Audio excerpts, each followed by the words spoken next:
எபிரேயர் 13:8, மல்கியா 3:6 வாசிங்க. இயேசு கிறிஸ்து நேற்றும் இன்றும் என்றும் மாறாதவராயிருக்கிறார். உங்க வாசிக்கிறோம், இயேசு கிறிஸ்து நேற்றும் இன்றும் என்றும் மாறாதவராய் இருக்கிறார். மல்கியா 3:6 வாசிக்கும்போது, நான் கர்த்தர், நான் மாறாதவர், ஆகையால் யாக்கோபின் புத்திரராகிய நீங்கள் நிர்மூலமாகவில்லை.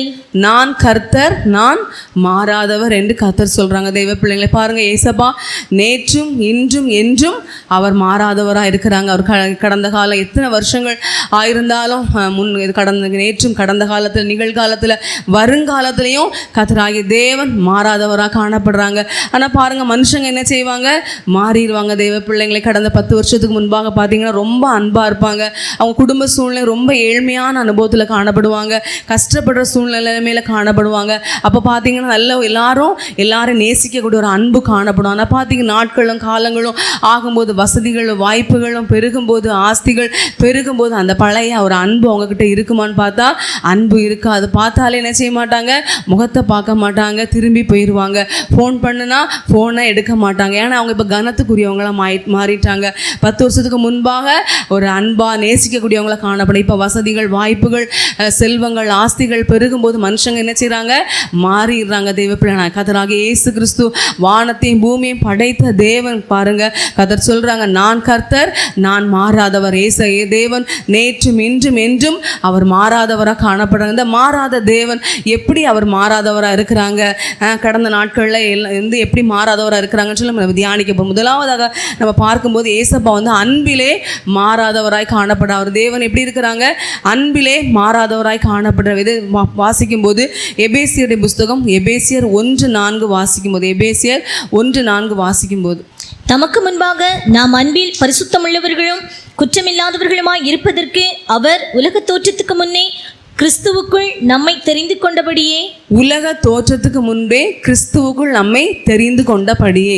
உலகங்கள் உண்டாகிறதுக்கு முன்பாகவே நாம் எங்கே இருக்கிறோம், தேவனுடைய மனதில் இருக்கிறோம். தெய்வ பிள்ளைகள், இந்த உலகங்கள், இந்த வானம், பூமி, நாம் பார்க்குற அந்த ஒவ்வொன்றும் உண்டாகிறதுக்கு முன்பாகவே நம்ம ஏசப்பா என்ன செய்கிறாங்க, தெரிந்து கொண்டிருக்கிறாங்க. அப்போ நாம் இந்த பூமியில் இல்லை, பிறக்கலை தெய்வ பிள்ளைகள். ஆனால் அந்த உலகங்கள் உண்டாகிறதுக்கு முன்பாக நாம் எங்கே இருக்கிறோம், தேவன் நம்ம மேலே வச்சிருக்கிற அன்பு எப்படின்னு சொல்லி பார்த்தீங்கன்னா, அவருடைய அன்பு எப்படி இருக்குன்னு பார்த்தீங்கன்னா, அவர் எப்போ இருக்கிறாரோ அப்போவே நாம் அவரோடு கூட இருக்கிறோம். தேவனை குறித்து பார்க்கும்போது அவர் துவக்கமும் முடிவும் இல்லாதவர். தெய்வ பிள்ளைகள், அவர் அனாதி தேவனாக காணப்படுறாங்க. அவருக்கு துவக்கமே கிடையாது, அனாதி தேவன். அந்த அனாதி தேவன் எப்போ இருக்கிறாரோ அப்போ நாம் அவரோடு கூட அவருடைய மனதில் ஒரு நிழலை போல நம்ம என்ன செய்கிறோம், காணப்படுறோம். தெய்வ பிள்ளைகளிடத்தில் வாசிக்கும் போது, ஆதியிலே வார்த்தை இருந்தது, அந்த வார்த்தை தேவனிடத்தில் இருந்தது, அந்த வார்த்தை தேவனா இருந்தது என்று சொல்லப்படுறது போல, அப்படிப்பட்ட அந்த ஆதி காலம் முதற்கொண்டு தேவனுடைய மனதில் நாம் ஒவ்வொரு தெய்வ பிள்ளைகளும்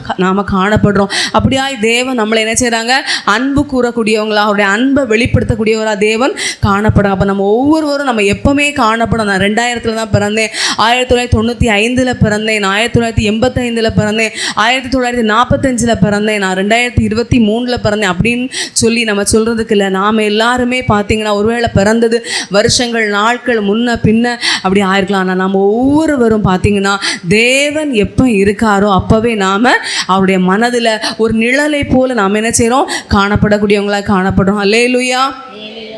நம்ம இந்த நேற்றும் இன்றும் என்கிற அனுபவத்தில் நம்ம பார்க்கும்போது பார்த்தீங்கன்னா, ஏசப்பா கூட நம்ம யோவான் சுவிசேஷம் 14ஆம் அதிகாரம் 23 வாசிக்கும் போது, யோவான் 14:23 வாசிக்கும் போது வாசிங்க. இயேசு அவனுக்கு பிரதியுத்தரமாக, ஒருவன் என்னில் அன்பாயிருந்தால் அவன் என் வசனத்தை கைக்கொள்ளுவான், அவனில் என் பிதா அன்பாயிருப்பார், நாங்கள் அவனிடத்தில் வந்து அவனோட வாசம் பண்ணுவோம். இங்கே சொல்றார், கர்த்தர் சொல்றார், நாங்கள் அவனிடத்தில் வந்து அவனோட வாசம் பண்ணுவோம். அப்போ நேற்றும் இன்றும் என்கிற அனுபவத்தில் கிருபையின் காலத்தில் வாழ்கிற தேவ பிள்ளைகளோட தேவன் எப்படி வாசம் பண்ணுறார், எப்படி வாழ்கிறான்னு சொல்லி பார்த்தீங்கன்னா, பரிசுத்த ஆவியின் மூலம் யாரெல்லாம் அபிஷேகத்தை பெற்றுக்கொண்டாங்களோ அவங்களுக்குள்ள கர்த்தர் வந்து என்ன செய்வாராம், வாசம் பண்ணுவார். அவர்களுக்குள்ள இருந்து ஒவ்வொருவருக்குள்ள என்ன செய்கிறாங்க, கர்த்தர் வாசம் பண்ணுறார். கர்த்தர் நம்ம கூட வாசம் பண்ணுறதுனால நம்முடைய ஜீவியம் என்ன செய்யுது, நம்ம ஜீவியத்தில் என்ன மேன்மை, என்ன ஆசீர்வாதம் சொல்லி பார்த்தீங்கன்னா, தேவன் எங்கே யாருக்குள்ளே வந்துட்டாரோ அவங்களுடைய வாழ்க்கை முற்றிலுமே மாற்றம் தான், முற்றிலுமே ஒரு ஆசீர்வாதம் தான். அவங்க பழையவைகள் கடந்தன, புதியவைகள் புகுந்தனன்னு சொல்லப்படுறது போல பழைய மனுஷனுடைய அனுபவங்கள் முற்றிலுமாய் மாற்றப்பட்டவங்க புதிய ஒரு சிருஷ்டியாக, புதிய ஒரு மனுஷனாக தான் அந்த பூமியில் காணப்படுவாங்க. தெய்வ பிள்ளைங்களை பாருங்கள், பரிசுத்த ஆவியானோர் ஒரு மனிதனுக்குள்ளே வந்துட்டாருன்னு சொல்லி பார்த்தீங்க, அந்த மனிதன் என்ன செய்வார்னு சொல்லி பார்த்தீங்கன்னா, ஏவக்கூடியவராக காணப்படுறாங்க, உணர்த்தக்கூடியவராக காணப்படுறாங்க, போதிக்கக்கூடியவராக காணப்படுறாங்க. ஒரு நீதியான பாதையில், சரியான பாதையில் கூட இருந்து நம்ம என்ன செய்வாங்க, கரம் பிடித்து நடத்துவாங்க. சில நேரம் பாருங்கள், நம்ம வந்து கலங்கி திகைப்போம், நம்ம என்ன செய்யணும், எப்படி செய்யணும், ஆண்டவரே நான் செய்கிறது சரியா, அப்படிங்கிற ஒரு ஒரு ஒரு தெளிவில்லாத அனுபவத்தில் காணப்படும். அப்படிப்பட்ட அனுபவத்தில் ஆண்டவர் சமூகத்தில் காத்திருப்போமானா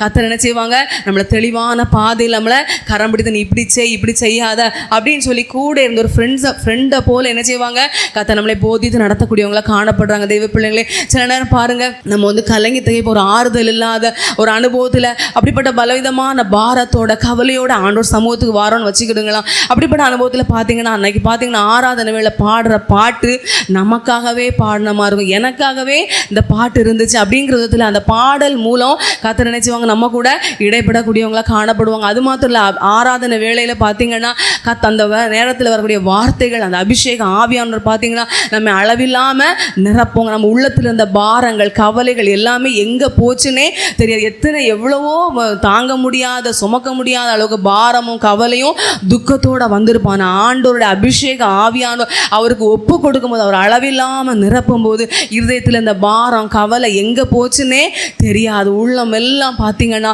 அவருடைய அன்பின் அந்த நதியினால், அந்த சந்தோஷத்தினால பொங்கி பொங்கி அந்த அந்த பூரிப்புனால் நம்ம என்ன செய்வோம், எனக்கு அந்த துக்கம் எங்கே போச்சுன்னு தெரியாது, அந்த கவலை எங்கே போச்சுன்னு தெரியாது அப்படின்னு சொல்கிற விதத்தில் பரிசுத்த ஆவியான துக்கங்கள் எல்லாவற்றையும் மாற்றக்கூடியவங்களா காணப்படுறாங்க. தெய்வ பிள்ளைங்களே, நம்முடைய ஜீவிதத்தில் நாம் நினைப்போம், நான் சரியான பாதையில் தான் போகிறேன், நான் பேசுறது சரி, நான் நினைக்கிறது சரி, நான் செய்கிறது சரி, என் வாழ்க்கை சரி, எல்லாமே சரின்னு சொல்லி நாம் நம்மளை ரொம்ப நீதிமான்கள்னு சொல்லி நினைப்போம். நான் பாவியே இல்லை, பரிசுத்தமாக நினைப்போம். அப்படிலாம் நம்மளை நினச்சிட்டு இருப்போமான ஆண்டோர் சமூகத்தில் வரும்போதெல்லாம் பாருங்கள், பரிசுத்த ஆவியான கர்த்தருடைய வார்த்தை, ஊழியக்காரங்க மூலம் பேசுகிற வார்த்தைகள் மூலம் நாம் எப்படி இருக்கோம், தேவனுக்கு முன்பாக கர்த்தருடைய வசனத்துக்கு முன்பாக நாம் எப்படி இருக்கோம் அப்படின்னு சொல்லி இந்த வேத வசனமாக இந்த கண்ணாடிக்கு முன்பாக நாம் எப்படிப்பட்டவங்களா இருக்கோம், நம்முடைய பேச்சு எப்படி இருக்குது, நம்முடைய சிந்தனை எப்படி இருக்குது, நம்முடைய செய்கை எப்படி இருக்குது, கையின் கிரியைகள் எப்படிப்பட்ட அனுபவம், நம்முடைய கால்கள் எப்படிப்பட்ட அனுபவத்துக்கு எப்படிப்பட்ட அனுபவமாக காணப்படுகிறது, பாவத்தை செய்கிறதுக்கு, தீமையை செய்கிறதுக்கு, மற்றவங்களுக்கு விரோதமாக தீங்கு செய்கிறதுக்கு இப்படிப்பட்ட அனுபவத்துக்கு விரோதமாக ஓடுகிற கால்களாக இருக்கமா நாம் எப்படிப்பட்டவங்களா இருக்கிறோம் அப்படின்னு சொல்லி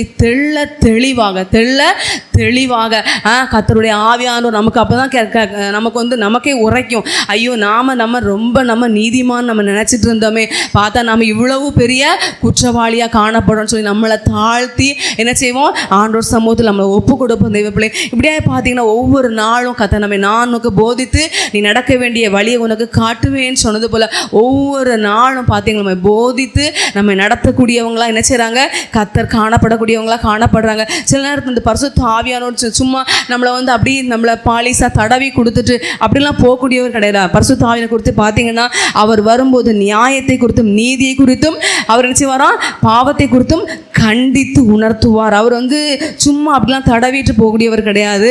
அவர் வந்து வேதத்தில் வாசிக்கிறோம், யோவான் 16:8 பாவத்தை குறித்தும் நீதியை குறித்தும் நியாயத்தை குறித்தும் உலகத்தை கண்டித்து உணர்த்துவார் என்று வாசிக்கிறோம். தேவனாய கர்த்தர் அபிஷேகம் அப்படி வந்து நாம் யார் எவர் இவங்க இத்தனை வருஷம் விசுவாசி, இத்தனை வருஷம் ஊழியக்காரங்க அப்படின்லாம் வித்தியாசம் பார்க்குறவரே கிடையாது. என்ன குற்றம் குறைகள் இருந்தாலும் கரெக்டாக என்ன செய்வாங்க, பாவத்தை பாவம்னு சொல்லி நீ நீதி தவறி இருக்க அப்படின்னு சொல்லி பார்த்தீங்கன்னா நீங்கள் நம்ம செய்கிற ஜீவியம் நம்முடைய காரியங்கள் எல்லாம் உனக்கு நியாய தீர்ப்பு உண்டு அப்படின்னு சொல்லி பாரபட்சம் பார்க்காம பரிசுத்த ஆவியான கூட இருந்து நம்மளை என்ன செய்கிறாங்க, கண்டித்து உணர்த்தக்கூடியவங்க. இப்படியா பரிசுத்த ஆவியானோர் நம்ம கூட இருந்து ஒவ்வொரு நாளும் கர்த்தர் நடத்தக்கூடியவங்களா காணப்படுறாங்க. அல்லேலூயா.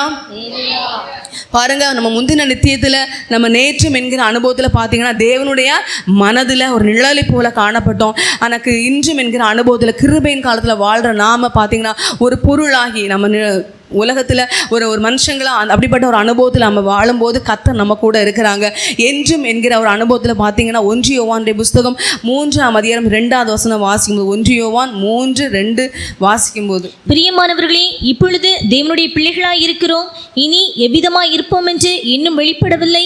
ஆகிலும் அவர் வெளிப்படும் போது அவர் இருக்கிற வண்ணமாகவே நாம் அவரை தரிசிப்பதினால் அவருக்கு ஒப்பாயிருப்போம் என்று அறிந்திருக்கிறோம். நம்ம வாசிக்கிறோம், அவர் வெளிப்படும் போது அவருக்கு ஒப்பா இருப்போம் என்று நாம் அறிந்திருக்கிறோம் என்று வாசிக்கிறோம். தெய்வ பிள்ளைங்களை பாருங்க, நிழல் நம்ம பூமி உலகங்கள் உண்டாகிறதுக்கு முன்பாக தேவனுடைய மனதில் ஒரு நிழலை போல காணப்பட்டோம். ஆனால் கிருபையின் காலத்தில் நம்ம மனுஷங்களாக ஒரு பொருளின் ஒரு அனுபவத்தில் கர்த்தர் நம்ம கூட வாசம் பண்ணுறாங்க. நித்தியத்தில் பார்த்தீங்கன்னா அந்த அனுபவம், அந்த மனுஷங்க ஒரு அழிவில்லாத ஒரு அனுபவம் உடையவர்களாய் காணப்படுறாங்க. அது மாத்திரமல்ல, தேவனுக்கு ஒப்பாக மாற்றப்படுகிற ஒரு அனுபவத்தில் தேவனை போலவே பாருங்க, தேவனை போலவே அப்படின்னு சொல்லி பார்த்தீங்கன்னா எடுத்துக்காட்டாக பார்த்தீங்கன்னா பாருங்க, உதாரணம் ஒரு தாய் தகப்பன் இருக்கிறாங்க, அவங்க பெற்றெடுத்த 2 பிள்ளைங்க இருக்கிறாங்க, 3 பிள்ளைங்க இருக்கிறாங்கன்னு பாருங்க. அந்த தாயை போல மகா இருப்பாங்க. மேக்சிமம் நிறைய குடும்பத்தில் பாருங்க, தாயை போல பிள்ளை இருக்கும், அப்பாவை போல மகன் இருப்பாங்க. 2 பேரும் 2 பிள்ளைகளையும் பார்த்தா அப்பா அம்மாவை பார்க்காட்டாலும் பிரச்சனை இல்லை, அப்படியே உரிச்சு வச்ச மாதிரி இருப்பாங்க. சொல்லுவாங்க, அவங்க அப்பாவை போலவே இந்த பையன் இருக்கான், அவங்க அம்மாவை போலவே மகா இருக்கா அப்படின்னு சொல்லுவாங்க. அதே போல தான் ஏசப்பா எப்படி இருக்காங்களோ அவரை போலவே நாம இருப்போம். ஆனால் அதுக்குன்னு ஏசப்பாவை தனியாக நமக்கு வித்தியாசம் தெரியும் தெய்வ பிள்ளைங்க. அப்படிப்பட்ட ஒரு அனுபவத்தில் நித்தியத்தை அவரை போலவே நாம் அவரோடு கூடவே நாம் என்ன செய்வோம், காணப்படுவோம் தெய்வ பிள்ளைங்களை பாருங்க. அப்போ நம்ம இந்த நேற்றும் இன்றும் மாறாத தேவனுடைய அந்த அன்பின் அனுபவத்தில் பார்க்கும்போது முந்தின நித்தியத்தில் நாம் ஒரு நிழலை போல காணப்படுறோம். இன்றும் என்கிற அனுபவத்தில் பொருளை போல ஒரு நிழல் பொருளாகி நித்தியத்தில் அழிவற்றதாய் மாற்றப்படுகிறது போல கர்த்தராகிய தேவன் அவருடைய அன்பின் அனுபவத்தை நமக்கு வெளிப்படுத்தக்கூடியவங்களா காணப்படுறாங்க. அல்லேலூயா. ரெண்டாவதாக கர்த்தர் எதில் மாறாதவர் அப்படின்னு சொல்லி பார்த்தீங்கன்னா, துதியில் கர்த்தர் மாறாதவர். நம்முடைய தேவன் எதில் மாறாதவர்?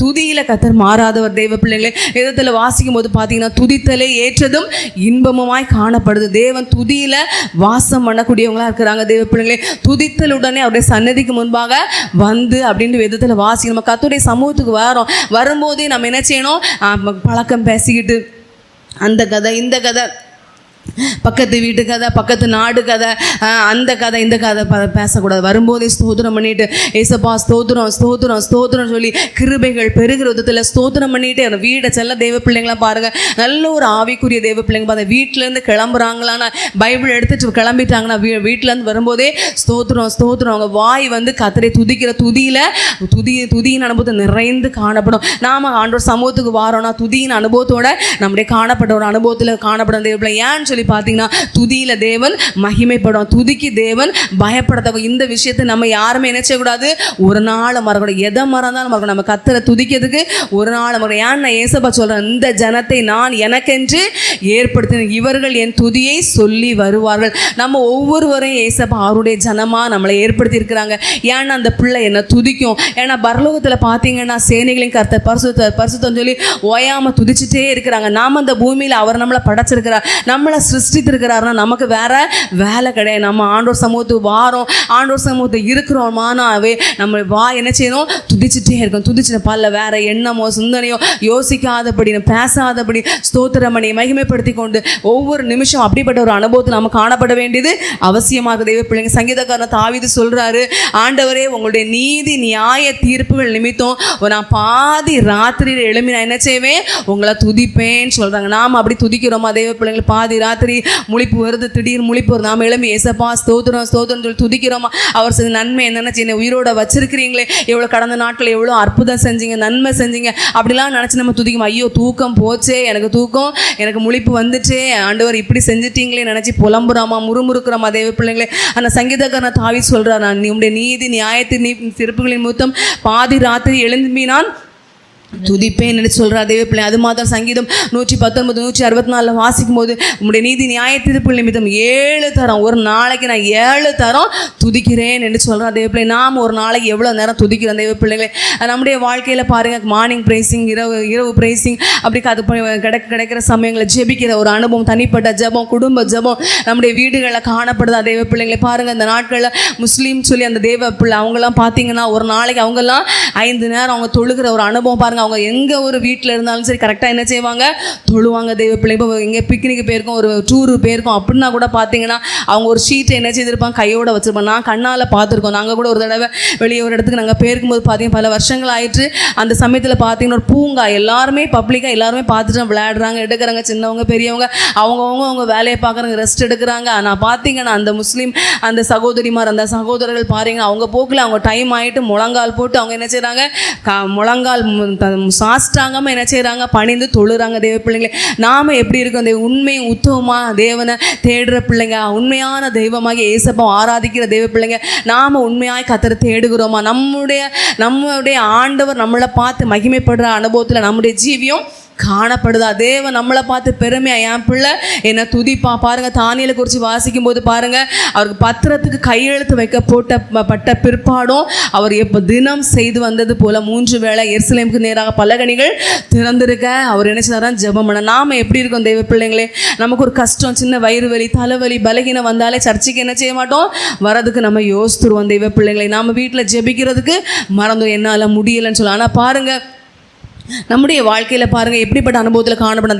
தேவனுடைய வேதத்தில் வாசிக்கும் போது தேவனுடைய பிள்ளைங்க பாருங்கள் கர்த்தரை எப்படிப்பட்டதான் அனுபவத்தில் துதிக்கிற ஒரு அனுபவத்தில் அவங்க உண்மை உத்தமமாக காணப்படும். நம்முடைய வாழ்க்கையிலையும் கூட தேவனை துதிக்கிற ஒரு அனுபவத்தில் நாம் காணப்பட வேண்டியது அவசியம். ஆராதனைக்கு வாரம் தெய்வ பிள்ளைங்களே, எந்த ஒரு ஆராதனை பகுதின்னா பார்த்தீங்கன்னா யாரும் என்ன செய்யக்கூடாது, நீங்கள் துதிங்க, மகிமைப்படுத்துங்க, பாட்டு பாடுங்க, வாயை தரங்க அப்படின்னா சொல்றதுக்கு நம்ம இடமே வைக்கக்கூடாது தெய்வ பிள்ளைங்களே.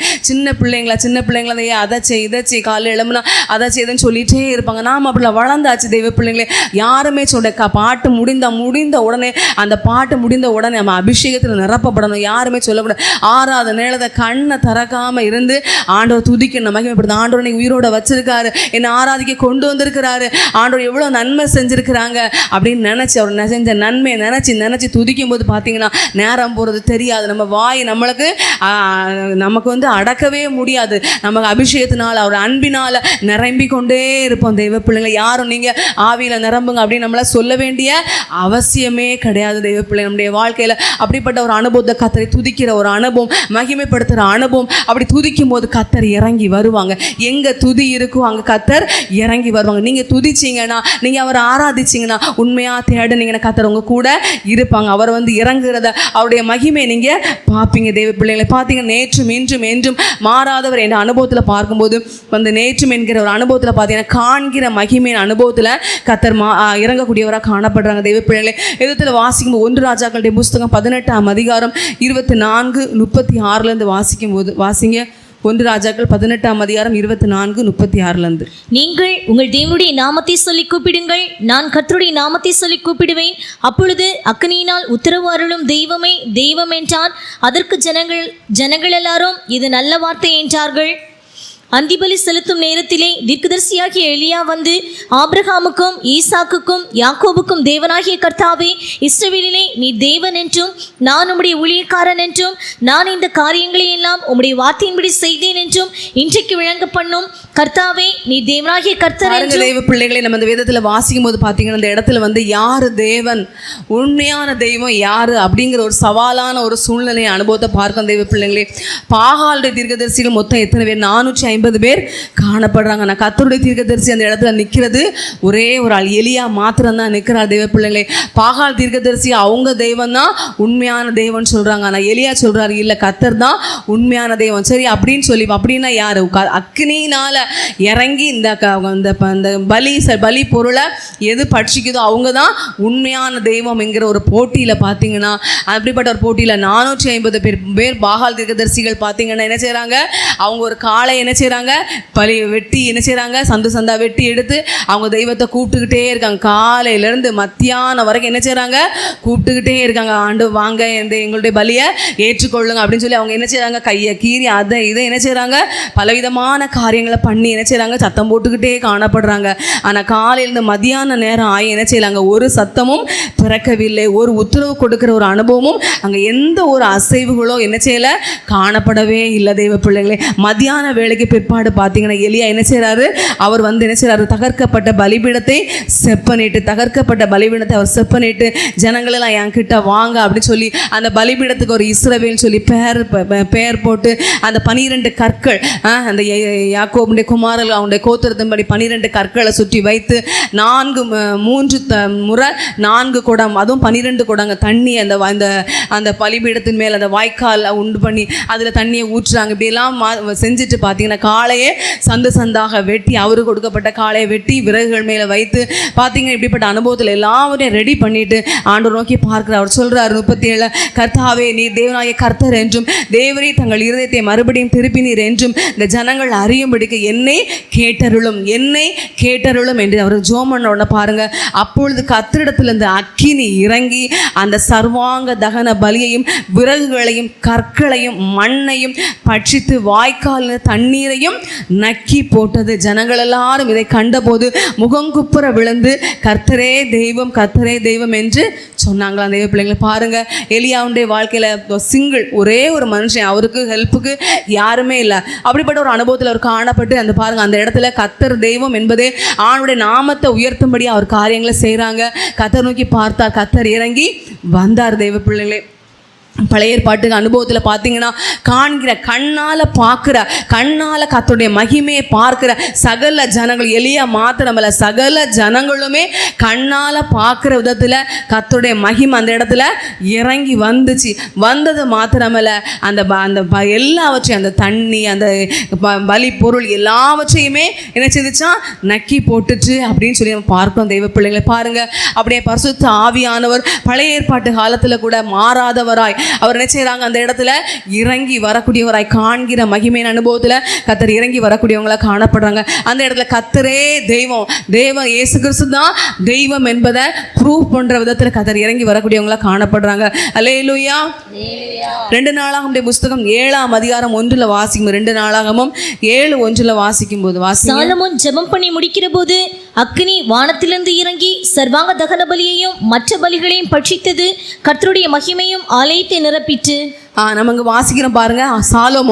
சாலோமோன் ஜெபம் பண்ணி முடித்த போது அக்கினி வானத்திலிருந்து இறங்கி சர்வாங்க தகன பலியை மற்ற பலிகளையும் பட்சித்தது, கர்த்தருடைய மகிமையும் ஆலயத்தை நிரப்பிற்று என்று பார்க்கும். தெய்வ பிள்ளைகளை பாருங்க, தேவனுக்கு ஒரு விருப்பம் இருந்துச்சு, ஒரு ஆலயம் கட்ட வேண்டும் என்று. அப்படிப்பட்ட ஒரு விருப்பத்தின் மத்தியில் சாலோமோன் என்ன செய்தாங்க, தேவன் அவர் என்ன செய்தாரு, அவர் மூலம் அந்த ஆலயத்தை கட்டக்கூடிய அனுபவத்தை காணப்பட்டாங்க. அப்படிப்பட்ட ஆலயத்தை கட்டி இந்த ஆலயத்தை பிரதிஷ்டை பண்ணி முடித்து நல்ல ஜெபம் பண்ணுறாரு. சாலோமோன் என்ன செய்கிறாரு, நல்ல ஜெபம். ஒவ்வொரு காரியங்கள் அந்த அதிகாரத்தில் வாசித்து பார்த்தீங்கன்னா ஒவ்வொரு காரியங்களும் அழகாக சொல்லி உண்மையும் ஊக்கமா பார்த்தீங்கன்னா அப்படி ஒரு ஆண்டோரோட ஒன்று இசைந்து என்ன செய்கிறாங்க, ஜெபிக்கிற ஒரு அனுபவத்தை பார்க்கும். அவர் ஜெபம் பண்ணி முடித்த பிற்பாடு வானத்திலேருந்து அக்கினி இறங்கிச்சு. அவருடைய ஜெபம் வானத்திலேருந்து அக்கினி இறங்குற விதத்தில் கர்த்தருடைய மகிமை அந்த இடத்துல இறங்குறது மாத்திரமல்ல, அப்புறம் அங்கே இருந்த அவ்வளோ சர்வாங்க தகன பலிகளையும் மற்ற பலிகளையும் பட்சிக்கிற விதத்தில் ஆண்டுடைய மகிமை அந்த இடத்துல இறங்கிச்சு. தெய்வ பிள்ளைகளை பார்த்தீங்களா? அப்போ என்றும் மாறாத தெய்வம் நம்ம அதை காண்கிற மகிமையின் அனுபவத்தில் சகல ஜனங்களும் அந்த ஆலயத்தின் ஆசரிப்பு கூட ஜனங்கள், ஆசாரியர்கள், லேவியர்கள், இப்படி எல்லாரும் புறஜாதி யாரு அப்படி வித்தியாசம் எல்லாரும் கண்ணால் பார்க்கிற விதத்தில் ஆண்டுடைய மகிமை அந்த இடத்துல இறங்கக்கூடிய அனுபவத்தில் காணப்படுது. ஆசாரியர்கள் ஆலயத்துக்குள்ள பிரவேசிக்க முடியாத விதத்தில் கர்த்தருடைய மகிமை நிரம்பி காணப்படுற விதத்தில் காணப்படுது. தெய்வ பிள்ளைங்களே, நம்முடைய வாழ்க்கையிலையும் கூட ஆண்டுடைய மகிமையினால் நாம கூட நிரம்புகிற ஒரு அனுபவத்தில் நம்முடைய ஜீவம் காணப்பட வேண்டியது அவசியமாக தெய்வ பிள்ளைங்களே. அப்போ நேற்றும் இன்றும் என்கிற ஒரு அனுபவத்தில் பார்த்தீங்கன்னா கர்த்தருடைய மகிமை எப்படிப்பட்ட ஒரு அனுபவத்துன்னு பார்க்கும்போது பார்த்தீங்கன்னா அப்போஸ்தலர் நடபடிகள் 16ஆம் அதிகாரம் அப்போஸ்தலர் 16, 25, 24 வாசிக்கும் போது நடுராத்திரியிலே பவுலும் சீலாவும் ஜெபம் பண்ணி தேவனை துதித்து பாடினார்கள். காவலில் வைக்கப்பட்டவர்கள் அதை கேட்டுக்கொண்டிருந்தார்கள். அவன் இப்படிப்பட்ட கட்டளைகளை பெற்று அவர்களை உட்காவல் அறையிலே அடைத்து அவர்கள் கால்களை தொழுமரத்தில் மாட்டி வைத்தான். நமக்கு வாசிக்கிற தெய்வ பிள்ளைங்களே, பவுலும் சீலாவும் தேவனுடைய பிள்ளைங்க, ஊழியக்காரங்க, தெய்வ பிள்ளைங்களே, அவங்க செஞ்ச நன்மை. அவங்க ஒரு ஒரு ஒரு ஒரு அசுத்த ஆவி பிடித்திருந்த ஒரு சகோதரி கிட்ட இருந்து அசுத்த ஆவியை தான் என்ன செய்தாங்க, விரட்டுனாங்க. ஆனால் அதுக்கு அவங்க கிடைச்ச ப்ரைஸ் என்னன்னு சொல்லி பார்த்தீங்கன்னா சிறைச்சாலையில் கொண்டு போய் அநேக அடி கொடுத்து அவங்கள காவலில் பத்திரமா அவங்கள காக்கணும்னு சொல்லி காவல் அறையில் போட்டுட்டாங்க. இங்கே பார்த்தீங்கன்னா நல்ல அடியும் கொடுத்து அவங்கள கால்களை தொழு மரத்தில் அவங்கள மாட்டி வச்சுட்டு விட்டுட்டாங்க. தெய்வ தெய்வ பிள்ளைங்களே. பாருங்கள், அப்படிப்பட்ட அடின்னா அவ்வளோ அநேக அடின்னு சொல்லி விதத்தில் வாசிக்கிறோம். அப்படி அநேக அடிகளையும் வாங்கி கொண்டு பாருங்கள், நம்மனா ஒரு கஷ்டம், சின்ன பலகீனங்கள், வியாதிகள் வந்துட்டு நம்ம என்ன செய்வோம், இருக்க இடம் தெரியாது, ஜபமும் கிடையாது, வேதம் வாசிப்போம் கிடையாது, கத்தரையே நாம் மறந்துடும். கேட்டால் எனக்கு உடம்பு சரியில்லைன்னு சொல்லிடுவோம் தெய்வ பிள்ளைங்களே. எனக்கு அங்கே கஷ்டமாக இருக்குது, இப்படியாக எங்கள் வீட்டில் பிரச்சனை, எனக்கு சமாதானமே இல்லை, நிம்மதியே இல்லை அப்படின்னு சொல்லி பெட்ஷீட்டை இழுத்து மூடிட்டு என்ன செய்திருவாங்க, உறங்கிடுவாங்க தெய்வ பிள்ளைங்களை. ஜபமே கிடையாது, கத்தரை தேடணும், ஆண்டோர் சமூகத்தில் அழுவோம், ஆண்டோர்கிட்ட சொல்லுவோம் அப்படின்லாம் அப்படிப்பட்ட அனுபவம் ஒரு சில தெய்வ பிள்ளைங்கள்ட்ட ரொம்ப குறைவு தெய்வ பிள்ளைங்களே. கத்தரை பார்க்குற அனுபவங்கள், கத்தரை துதிக்கிற அனுபவங்கள்லாம் மறந்துடும் தெய்வ பிள்ளைங்களே. ஆண்டவர் எனக்கு என்ன செஞ்சாரு அப்படிங்கிற ஒரு அனுபவத்தில் பாருங்கள், இங்கே தெய்வ பிள்ளைங்க ஊழியக்காரங்க பாருங்கள், அவங்க நல்ல ஒரு ஊழியத்தை செஞ்சு அவங்களுக்கு கிடைச்சதான ப்ரைஸு சிறைச்சாலையில் போடப்பட்டிருக்காங்க. அப்படிப்பட்ட அனுபவத்தில் பார்த்தீங்கன்னா நல்ல அடி வாங்கிட்டு பாருங்கள், அவங்க என்ன கால் தொழுமரத்தில் நம்மளை போல் கால் நமக்கு சௌரியமாக காலை மடக்கிக்கிட்டுலாம், எளிமை நின்றுக்கிடலாம், துள்ளிக்கிடலாம், வலி இருக்குது கொஞ்சம் தடவி விட்டுக்கலாம் அப்படின்லாம் அந்த ஏற்பாடே கிடையாது. கால் தொழுமரத்தில் மாட்டியிருக்கு, நல்ல அடி, உடம்பெல்லாம் கஷ்டம்தான். ஆனால் பாருங்கள் அவங்க என்ன செஞ்சாங்கன்னு பார்த்தீங்கன்னா தேவனை துதித்து பாடினாங்க, தேவனை துதித்து பாடினாங்க. அவங்க உண்மையாக பாடினாங்க, அவங்க அழுது அவங்க வாழ்க்கையில் சோகம், ஏசப்பா இப்படிலாம் வந்துடுன்னு சொல்லி அப்படின்னு நினச்சி அவங்க பாடலாம். அவங்க பாடி துதித்ததில் தேவன் அந்த இடத்துல இறங்கி பரிசுத்த ஆவியானவர் இறங்கி வரக்கூடிய விதத்தில் பிரவேசிக்கிற மகிமையின் அனுபவத்தில் பரிசுத்த ஆவியானவர் இறங்கி வரக்கூடிய விதத்தில் பார்த்தீங்கன்னா அவங்களுடைய பாட்டு காணப்படுது, அவங்களுடைய துதி காணப்படுது தெய்வ பிள்ளைங்களே. பாருங்கள், அந்த இடத்துல நம்ம வாசித்து அதுக்கு பிற்பாடுல வசனத்தை வாசித்து பார்த்தீங்கன்னா பரிசுத்த ஆவி அந்த இடத்துல இறங்குனதுனால சிறைச்சாலையின் அஸ்திபாரமே அசைஞ்சிட்டு அவங்க பாடி துதிச்சாங்க. 2 பேர் சிறைச்சாலையில் உள்காவலறையில் இருக்கிறாங்க. அவங்க பாடி துதித்ததின் பிரகாரம் என்ன நடந்துன்னு சொல்லி பார்த்தீங்கன்னா சிறைச்சாலையின் அஸ்திபாரம் அசைந்துச்சு தெய்வ பிள்ளைங்களே. பூமி மிகவும் அதிரக்கூடிய அனுபவத்தில் காணப்படுது. அது மாத்திரம் இல்லை, சிறைச்சாலையின் கதவுகள் திறக்கக்கூடிய அனுபவத்தில் சிறைச்சாலையின் கதவுகள் திறக்குது. பிற்பாடு பார்த்தீங்கன்னா எல்லாருடைய கட்டுகளும் கலருது. முதலாவது பார்த்தீங்கன்னா சிறைச்சாலையுடைய அஸ்திபாரங்கள் குலுங்குகிற விதத்தில் பூமி மிகவும் அதிருக்குது. பூமி நம்ம இருக்கிற இடமே சில நேரம் அசையாது, நம்மளே முதல்ல அசைய மாட்டோம். அப்படிதான் நம்ம பாட்டு இருக்கும், கை தட்ட மாட்டோம். கை தட்டுனா கை வலி என்ன செய்யறோம், வலிச்சிடும். ஆனால் பாருங்க அவங்க உண்மையாக கத்தரை பாடி துதித்தாங்க. ஆராதித்ததுடைய பலன் பிரதிபலன் எப்படி இருக்குன்னு சொல்லி பார்த்தா பூமியே அதிர்ற விதத்தில் அவங்களுடைய ஆராதனை அந்த இடத்துல கத்தர் இறங்கி அவ்வளோ உண்மையாக அவங்க கத்தரை தேடி இருக்கிறாங்க. அப்படி உண்மையாக கத்தரை துதிச்சாங்க, கத்தரை ஆராதிச்சாங்க, கத்தர் இறங்கி வந்தாங்க பூமி அதிர்ற விதத்தில். அது மாத்திரம் இல்லை, சிறைச்சாலை கதவை திறக்க முடியுமா? நம்ம வீடுகளுக்கு கதவே 1க்கு 3 4 பூட்டு அது இது வச்சு திறக்க முடியாத அளவு பண்ணுவோம். சிறைச்சாலை கதவு கள்ளையும் வெளியே உள்ள குற்றவாளி வெளியே போகக்கூடாதுன்னு எவ்வளோ பாதுகாவல் போட்டிருப்பாங்க, எத்தனை பூட்டு போட்டிருப்பாங்க. இந்த கதவு எவ்வளவு ஸ்ட்ராங்காக இருக்கும், எவ்வளோ இரும்பு கதவாக இருக்கும் தெய்வ பிள்ளைங்க. அதுவும் பழைய காலங்களில் ரொம்பவே ஸ்ட்ராங்காக இருக்கும் தெய்வ பிள்ளைங்களை. பாருங்கள், அப்படிப்பட்ட அனுபவத்தில் அந்த சிறைச்சாலையின் கதவு திறக்கிற விதத்தில் ஆவியானவர் இறங்கி இருக்கிறார். அது மாத்திரம் ஒவ்வொருத்தருக்கும் கட்டு, கால் கட்டு, கை கட்டு எல்லாம் போட்டிருப்பாங்க. எல்லாருடைய கட்டுகளும் கலன்று போகிற விதத்தில் பார்த்தீங்கன்னா அபிஷேக ஆவி அந்த இடத்துல இறங்கியிருக்காங்க. இதை பார்த்த மாத்திரத்தில் சிறைச்சாலை தலைவன் என்ன செய்தான், பயந்துட்டான். கதவு திறந்துட்டு இப்படி எல்லாம் நடந்துட்டு இப்போ என்னவோ பயங்கரம் நடந்துச்சு. எல்லாரும் குற்றவாளிகளாம் தப்பி போயிட்டாங்க. இனி நம்மளை இந்த இடத்த தலைவனாக வச்சிருக்கு, இனி மேலதிகாரி பார்த்தா எல்லாரையும் தப்ப விட்டுட்டான்னு சொல்லி நம்மளை கொன்று போடுவான்னு சொல்லி அவனே தற்கொலை பண்ணிடலான்னு சொல்லி பிரயாசப்படுறான். அப்போ தான் பவுல் சொல்கிறார், நீ உனக்கு ஒரு கெடுதியும் பண்ணிக்கொள்ளாத, நாங்கள் எல்லாரும் இங்கே தான் இருக்கோம் அப்படின்னு சொல்லி பார்த்தீங்கன்னா அவர்கிட்ட பேசி எடுத்து அதுக்கு பிற்பாடு பார்த்தீங்கன்னா அங்கே என்ன நடக்கும்னு சொல்லி பார்த்தேன். மிகப்பெரிய ஒரு ரெட்ஷிப்பு அந்த சிறைச்சாலைக்காரனுடைய ஜீவியத்தில் ஒரு ரெட்ஷிப்பு. அந்த பாட்டு பாடி ஆராதிச்சதை சிறைச்சாலையில் இவ்வளோ அவ்வளோ பேரும் அங்கே யார் யார் குற்றவாளின்னு இருக்காங்க அவ்வளோ பேருமே கேட்டுக்கிட்டே தான் இருந்தாங்க. எல்லாருமே அந்த அசைவு காரியங்கள் அங்கே உண்டான விடுதலையை கண்ணால் பார்த்து அந்த அனுபவத்துக்குள்ளாகவே தான் எல்லாருமே காணப்பட்டிருந்தாங்க தெய்வ பிள்ளைங்களே. எல்லாருக்குள்ளேயுமே ஒரு அசைவு, எல்லாருக்குள்ளேயுமே ஒரு ரட்சிப்பின் அனுபவம். தேவன் அந்த இடத்துல யார் அப்படிங்கிற ஒரு அனுபவத்தை எல்லாரும் அறிந்து கொள்கிற விதத்தில், ஒத்துக்கொள்கிற விதத்தில் அந்த இடத்துல ஒரு பெரிய ஒரு கிரியை நடப்பிக்கப்பட்ட தெய்வ பிள்ளைங்களே. அது மாத்திரமில்லை, பாருங்கள், அந்த சிறைச்சாலைக்காரன் அவனுடைய குடும்பம், அவனுடைய முழுமையாக ஞானஸ்தானம் ரட்சிக்கப்பட்டாங்க. ஞானஸ்தானத்தை பெற்றுக்கொண்டு அந்த குடும்பம் முழுமையாக தேவனுடைய ராஜ்யத்துக்கு ஒரு ஆயத்தப்படுகிற ஒரு அனுபவத்தில் காணப்பட்டாங்க தேவ பிள்ளைகளே. அப்படியே இந்த பாருங்க, கர்த்தராகிய தேவன் இந்த இடத்துல துதியில் மாறாத தேவனால் பாருங்க காண்கிற ஒரு அனுபவத்தில், பிரவேசிக்கிற மகிமையான அனுபவத்தில், அவனுடைய மகிமைக்குள்ள எல்லாரும் பிரவேசிக்கிற ஒரு அனுபவத்தில் இந்த இடத்துல காணப்படுற அனுபவத்தை பார்க்கும் தேவ பிள்ளைகளே. நம்முடைய வாழ்க்கையில் நாம கூட ஆண்டவர் ஆராதிக்கும் போது கர்த்தர் நமக்குள்ள நம்ம இப்படிப்பட்ட ஒரு அனுபவத்தில் ஆண்டவர் வந்து இறங்கணும் தெய்வ பிள்ளைங்க. நம்ம வாஞ்சிக்கணும், நம்ம ஒப்பு கொடுக்கணும். ஆண்டவர் இறங்கும் போது பாருங்க, சிறைச்சாலையினுடைய கதவு திறந்திருக்கு, கட்டுகள் கலந்துருக்குன்னா நம்ம வாழ்க்கையில் கட்டுகள் அகராமல் இருக்குமா தெய்வ பிள்ளைங்களே? நம்ம வாழ்க்கையுடைய பிரச்சனைகள் மாறாமல் இருக்குமா? நம்முடைய வாழ்க்கை இருக்க வியாதிகள் பலகீனங்கள் மாறாமல் இருக்குமா? உண்மையாக ஆண்டவரை தேடும் போது, உண்மையாய் கர்த்தரை ஆராதிக்கும் போது, உண்மையாக நீங்கள் துதிக்கும் போது கர்த்தர் இறங்கி வந்தார் என்றால் நிச்சயமாக உங்கள் வாழ்க்கையில் விடுதலை. எந்தெந்த காரியங்களில் என்னால் முடியாது, என் குடும்பத்தில் இருக்க பாவம் கட்டு, பிசாசுண்டை கட்டு, இப்படி எங்கள் குடும்பத்தில் வச்சுருக்க செய்வன கோளாறு பிரச்சனை என்னென்ன முடியாதுன்னு நினைக்கிறீங்களோ நீங்கள் உண்மையாக ஆண்டவர் சமூகத்தில் முழங்கால் போட்டு கர்த்தரை ஆராதிங்க.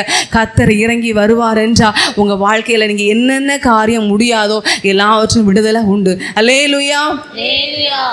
பார்த்தீங்கன்னா அந்த அதே வசனத்தில் பார்த்தீங்கன்னா நேற்றும் இன்றும் என்றும் மாறாதவர் என்ற அனுபவத்தில் பார்க்கும்போது வெளிப்படுத்தின விசேஷம் 19ஆம் அதிகாரம் 4லேருந்து நம்ம வாசித்து பார்க்கும்போது வாசிங்க. 24 மூப்பர்களும் 4 ஜீவன்களும் வணக்கமாய் விழுந்து ஆமேன் அல்லேலூயா என்று சொல்லி சிங்காசனத்தின் மேல் வீற்றிருக்கும் தேவனை தொழுது கொண்டார்கள். மேலும் நமது தேவனுடைய ஊழியக்காரரை, அவருக்கு பயப்படுகிற சிறியோரும் பெரியோருமானவர்களே, நீங்கள் யாவரும் அவரை துதியுங்கள் என்று ஒரு சத்தம் சிங்காசனத்திலிருந்து பிறந்தது. அப்பொழுது திரளான ஜனங்கள் இடும் ஆரவாரம் போலவும் பெருவெள்ள இறைச்சல் போலவும் பலத்த இடிமுழக்கம் போலவும் ஒரு சத்தம் உண்டாகி, அல்லேலூயா, சர்வ வல்லமையுள்ள தேவனாகிய கர்த்தர் ராஜ்யபாரம் பண்ணுகிறார், நாம் சந்தோஷப்பட்டு. தேவ பிள்ளைங்களை நம்ம வாசிக்கிறோம் பாருங்க, பரலோகத்தில் ஒரு சத்தம் உண்டாது. கர்த்தருக்கு பயப்படுகிற சிறியோரும் பெரியோரும் நீங்க என்ன செய்யுங்க, அவரை துதியுங்கள் என்ற சத்தம் சிங்காசனத்திலிருந்து பிறந்தது. அப்படிப்பட்ட ஒரு சத்தம் உண்டான போது பார்த்தீங்கன்னா அங்க பார்த்து திரளான ஜனங்கள் இடும் ஆரவாரம் போலவும் பெருவெள்ள இறைச்சல் போலவும் பலத்த இடி முழக்க போலவும் ஒரு சத்தம் உண்டாகி, அல்லேலூயா, சர்வ வல்லமையுள்ள தேவனாய் கர்த்தர் ராஜரீகம் பண்ண அப்படின்னு சொல்லி கர்த்தரை துதித்தாங்களா தெய்வ பிள்ளைங்களை, ஆராதிச்சாங்க. அந்த பரலோக ராஜ்யத்தில் துதித்த சத்தம் எப்படி இருந்துன்னு சொல்லி பார்த்தீங்கன்னா பெருவெள்ள இறைச்சலை போல பலத்த இடி முழக்கினாலே நம்ம என்ன செய்வோம், நம்மளே ஒரு அசை உண்டா, நமக்கு ஒரு பயம் வந்து ஒரு நடுக்கம் வந்துடும். அந்த அளவு பலத்த இடி முழக்கம் போல பெருவெள்ள இறைச்சல் ரொம்ப வெள்ளம் இறைச்சல் வந்து நம்ம காது மற்றவங்க கூப்பிட்டா பேசினாவே காது கேட்காது. பெருவெள்ள இறைச்சலின் அனுபவத்தில் பரலோகத்தில் கர்த்தரை துதிச்சாங்களாம். அவரோட அப்படிப்பட்ட துதியின் அனுபவம் நித்திய என்றும் என்கிற ஒரு அனுபவத்தில் பார்த்தீங்கன்னா 24 மூப்பர்களும் வெளிப்படுத்த 4:8-10 வாசிக்கும் போது தேவனை மகிமைப்படுத்துகிற அனுபவத்தில், தேவனை துதிக்கிற அனுபவத்தில் காணப்படுற அனுபவமாக காணப்படுது பிள்ளைங்களே. அல்லேலூயா, அல்லேலூயா. மூன்றாவதாக நேற்றும் இன்றும் என்றும் மாறாத தேவன் எப்படிப்பட்ட அனுபவத்தில் காணப்படுறார் அப்படின்னு சொல்லி பார்த்தீங்கன்னா போஷிக்கிற விதத்தில் கர்த்தர் மாறாதவராக காணப்படுறாங்க. போஷிக்கிற விதத்தில் கர்த்தர் மாறாத நேற்றும் என்கிற அனுபவத்தில் பார்த்தீங்கன்னா அதிசயமானவராக கர்த்தர் காணப்படுறாங்க. முதலாவது ஆதியாகமத்தின் புஸ்தகம் 2ஆம் அதிகாரம் 9 வாசிக்கும். ஆதியாகமம் 2:9 வாசிக்கும் போது, தேவனாகிய கர்த்தர் பார்வைக்கு அழகும் புசிப்புக்கு நலமுமான சகலவித விருட்சங்களையும் தோட்டத்தின் நடுவிலே ஜீவ விருட்சத்தையும் நன்மை தீமை அறியத்தக்க விருட்சத்தையும் பூமியிலிருந்து முளைக்க பண்ணினார். இங்க நம்ம வாசிக்கிறோம் தெய்வ பிள்ளைங்களை பாருங்க, தேவன் முதலாவது எல்லாவற்றையும் மனிதனுக்காக எல்லாவற்றையும் வானம் பூமி மற்றும் ஒவ்வொரு காரியங்களும் ஏசப்பா நினைச்சதாங்க சிருஷ்டித்தாங்க. எல்லாவற்றையும் சிருஷ்டித்துக்கு தான் கடைசி ஏசப்பா சிருஷ்டித்த என்னன்னு சொல்லி பார்த்தீங்கன்னா மனிதனை சிருஷ்டித்தாங்க. தம்முடைய சாயலாக தம்முடைய ரூபத்தின்படியே மனிதனை சிருஷ்டித்தது மாத்திரமல்ல, அவர் என்ன செய்யறாரு, ஏதேன் தோட்டத்தில் கொண்டு வந்து அவனை விடுறார். தெய்வ பிள்ளைங்களை பாரு, நான் உனக்காக ஆயத்தம் பண்ணி வைத்திருக்கிற ஏதேன் தோட்டம் அதை பாரு அப்படின்னு சொல்லி பார்க்கும்போது பார்த்தீங்கன்னா அந்த தோட்டம் ஃபஸ்ட்டு பார்த்தீங்கன்னா பார்வைக்கு அழகு, ரெண்டாவது புசிப்புக்கு நலமுமான சகலவித விருட்சங்கள், அதுக்கப்புறம் பார்த்தீங்கன்னா தோட்டத்தின் நடுவிலே ஜீவ விருட்சங்கள் நன்மை தீமை அறியத்தக்க விருட்சத்தையும் கர்த்தர் முளைக்க பண்ணார் என்று பார்க்க. முதலாவது பார்த்தீங்கன்னா நம்மளை எல்லாருக்குமே முதல்ல நம்ம பார்க்கறது எது, கண்ணுக்கு எப்படி இருக்குது, ஒரு பழத்தை பார்த்தா கண்ணுக்கு கவர்ச்சியாக இருக்கா, கண்ணுக்கு ஒரு அட்ராக்ஷனாக இருக்கா, அப்படி தான் பார்ப்போம். பாருங்கள், அது ஏதேன் தோட்டத்தில் முதல்ல நம்ம அந்த தோட்டத்தை வெளியே இருந்து யார் பார்த்தாலும் முதல்ல பார்வை பார்த்தாலே கலர்ஃபுல்லாக இருக்கும், கலராக அந்த பழங்களும் சரி, காய்களும் சரி, கனிகளும் சரி, இலைகளும் சரி, அந்த மரங்களுமே சரி பார்க்குறதுக்கு அவ்வளோ ஒரு அழகான அனுபவத்தில், பார்க்குறதுக்கு அழகு மாத்திரமல்ல, அது புசிப்புக்கு நல்லா அந்த புசிச்சா ஒவ்வொரு பழங்களை சாப்பிடும்போது இப்போ எழுத்தின் பிரகாரமாக பார்த்தீங்கன்னா ஆப்பிள் சாப்பிட்டா, மாதுளம்பழம் சாப்பிட்டா, இப்படி ஒவ்வொரு பழங்களை சாப்பிட்டா என்ன செய்கிறாங்க, அந்த சத்து விட்டமின் சி இருக்குது, பி இருக்குது, அப்படி இருக்குது, இதை சாப்பிடுங்க அதை சாப்பிடுங்க என்ன செய்கிறாங்க சொல்கிறாங்க. அதே போல் மனிதனுடைய புசிப்புக்கு நலமுமான பழங்களை கர்த்தர் வைத்திருக்கிறாங்க. அது மாத்திரமில்லை, என்னன்னு சொல்லி பார்த்தீங்கன்னா ஜீவ விருட்சத்தின் அனுபவத்தை வச்சிருக்கிறாங்க. நன்மை தீமை அறியத்தக்கதான விருட்சத்தின் பழங்களை என்ன செய்திருக்கிறாங்க கர்த்தர் வைக்கிற. அப்படி வித்தியாசமா அழகுபடுத்தி கர்த்தர் என்ன செய்கிறாங்க வச்சிருக்காங்க. முதலாவது பார்த்தீங்கன்னாலே நம்முடைய தேவன் தான் ஒரு ரசனைக்குரியவர். பாருங்க, மனிதனுக்காக எல்லாவற்றையும் பார்த்து ஏசப்பா நினைச்சிருக்கிறாங்க வைத்து அழகான ஒரு தோட்டம், பார்வைக்கு அழகு, புசிப்புக்கு பார்வைக்கு அழகா மட்டும் இருந்தா உடம்புக்கு ஆரோக்கியம், ஹெல்த்துக்குரிய அப்படிப்பட்ட ஒரு அனுபவத்தில் ஒரு நல்ல பழங்களை வச்சிருக்கிறாங்க. நன்மை தீவை அறியத்தக்க விருட்சங்களை வச்சிருக்கிறாங்க. அது மாத்திரமல்ல, இப்படிப்பட்ட ஜீவ விருட்சத்தின் கனிகளையும் கர்த்தர் வைத்திருக்கிறாங்க தெய்வ பிள்ளைங்களே. அது மாத்திரமல்ல, தேவன் வேதத்தில் வாஸ்து பார்த்தீங்கன்னா ஆதியாகமம் புஸ்தகம் 1 அதிகாரத்தில் வாஸ்து பார்த்தீங்கன்னா 28, 29 பார்த்தீங்கன்னா ஆண்டவர் சொல்லுங்க, நீங்க பல்லுகி பெருகி பூமியை நிரப்பி அதை கீழ்ப்படுத்திய சமுத்திரத்து மச்சங்கள், ஆகாயத்து பறவைகள், பூமியில நடமாடுகிற ஜீவ ஜந்து இவை எல்லாவற்றையும் ஆண்டு கொள்ளுங்க. அது மாத்திரம் இல்லை, பூமியில விதை தருகிற சகல பூண்டுகள், கனிமரம் எல்லாவற்றையுமே உங்களுக்கு நான் உங்க கையில தந்தேன், உங்களுக்கு தந்துட்டேன். நீங்க அதை என்ன செய்யுங்க, ஆகாரமா வைத்துக் கொள்ளுங்க. பாருங்க, பூமியில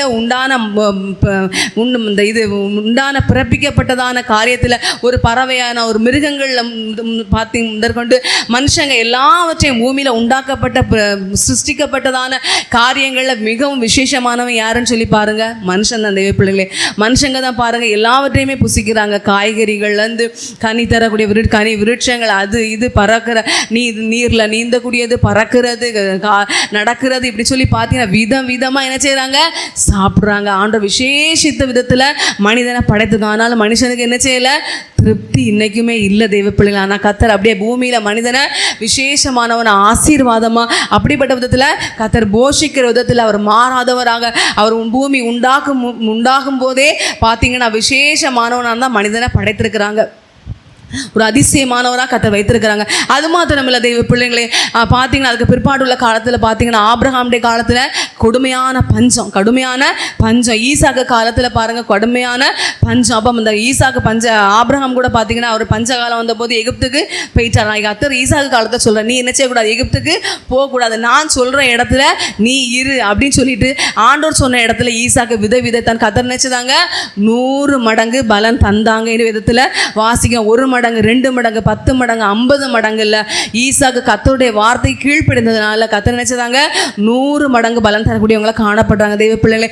அது மாத்திர விதத்தில் வாஸ்து பார்த்துங்க, இஸ்ரவேல் ஜனத்தை குறித்து பார்க்கும்போது அவர் என்ன செய்றாங்க, எகிப்திலிருந்து வெளியே கொண்டு வந்தது பிற்பாடு அவங்கள வனாந்திரத்தை கூட்டிட்டு வந்து கொண்டிருக்கிறாங்க. வரக்கூடிய வழியில் அவங்களுக்கு என்னது இல்லை, குடிக்கிறதுக்கு தண்ணி இல்லை. எங்களை ஏசப்பா எங்களை எகிப்தில் நாங்கள் இருந்து எங்களை கூட்டிட்டு வந்தீங்க, இந்த வனாந்திரத்தில் எங்களை சாகதுக்காக கொண்டு வந்தீங்க அப்படிலாம் என்ன செய்தாங்க, ஜனங்க முறுமுறுத்தாங்க. ஏன்னா தண்ணி இல்லை, சாப்பாடு இல்லை, அப்படிலாம் முறுமுறுத்தாங்க.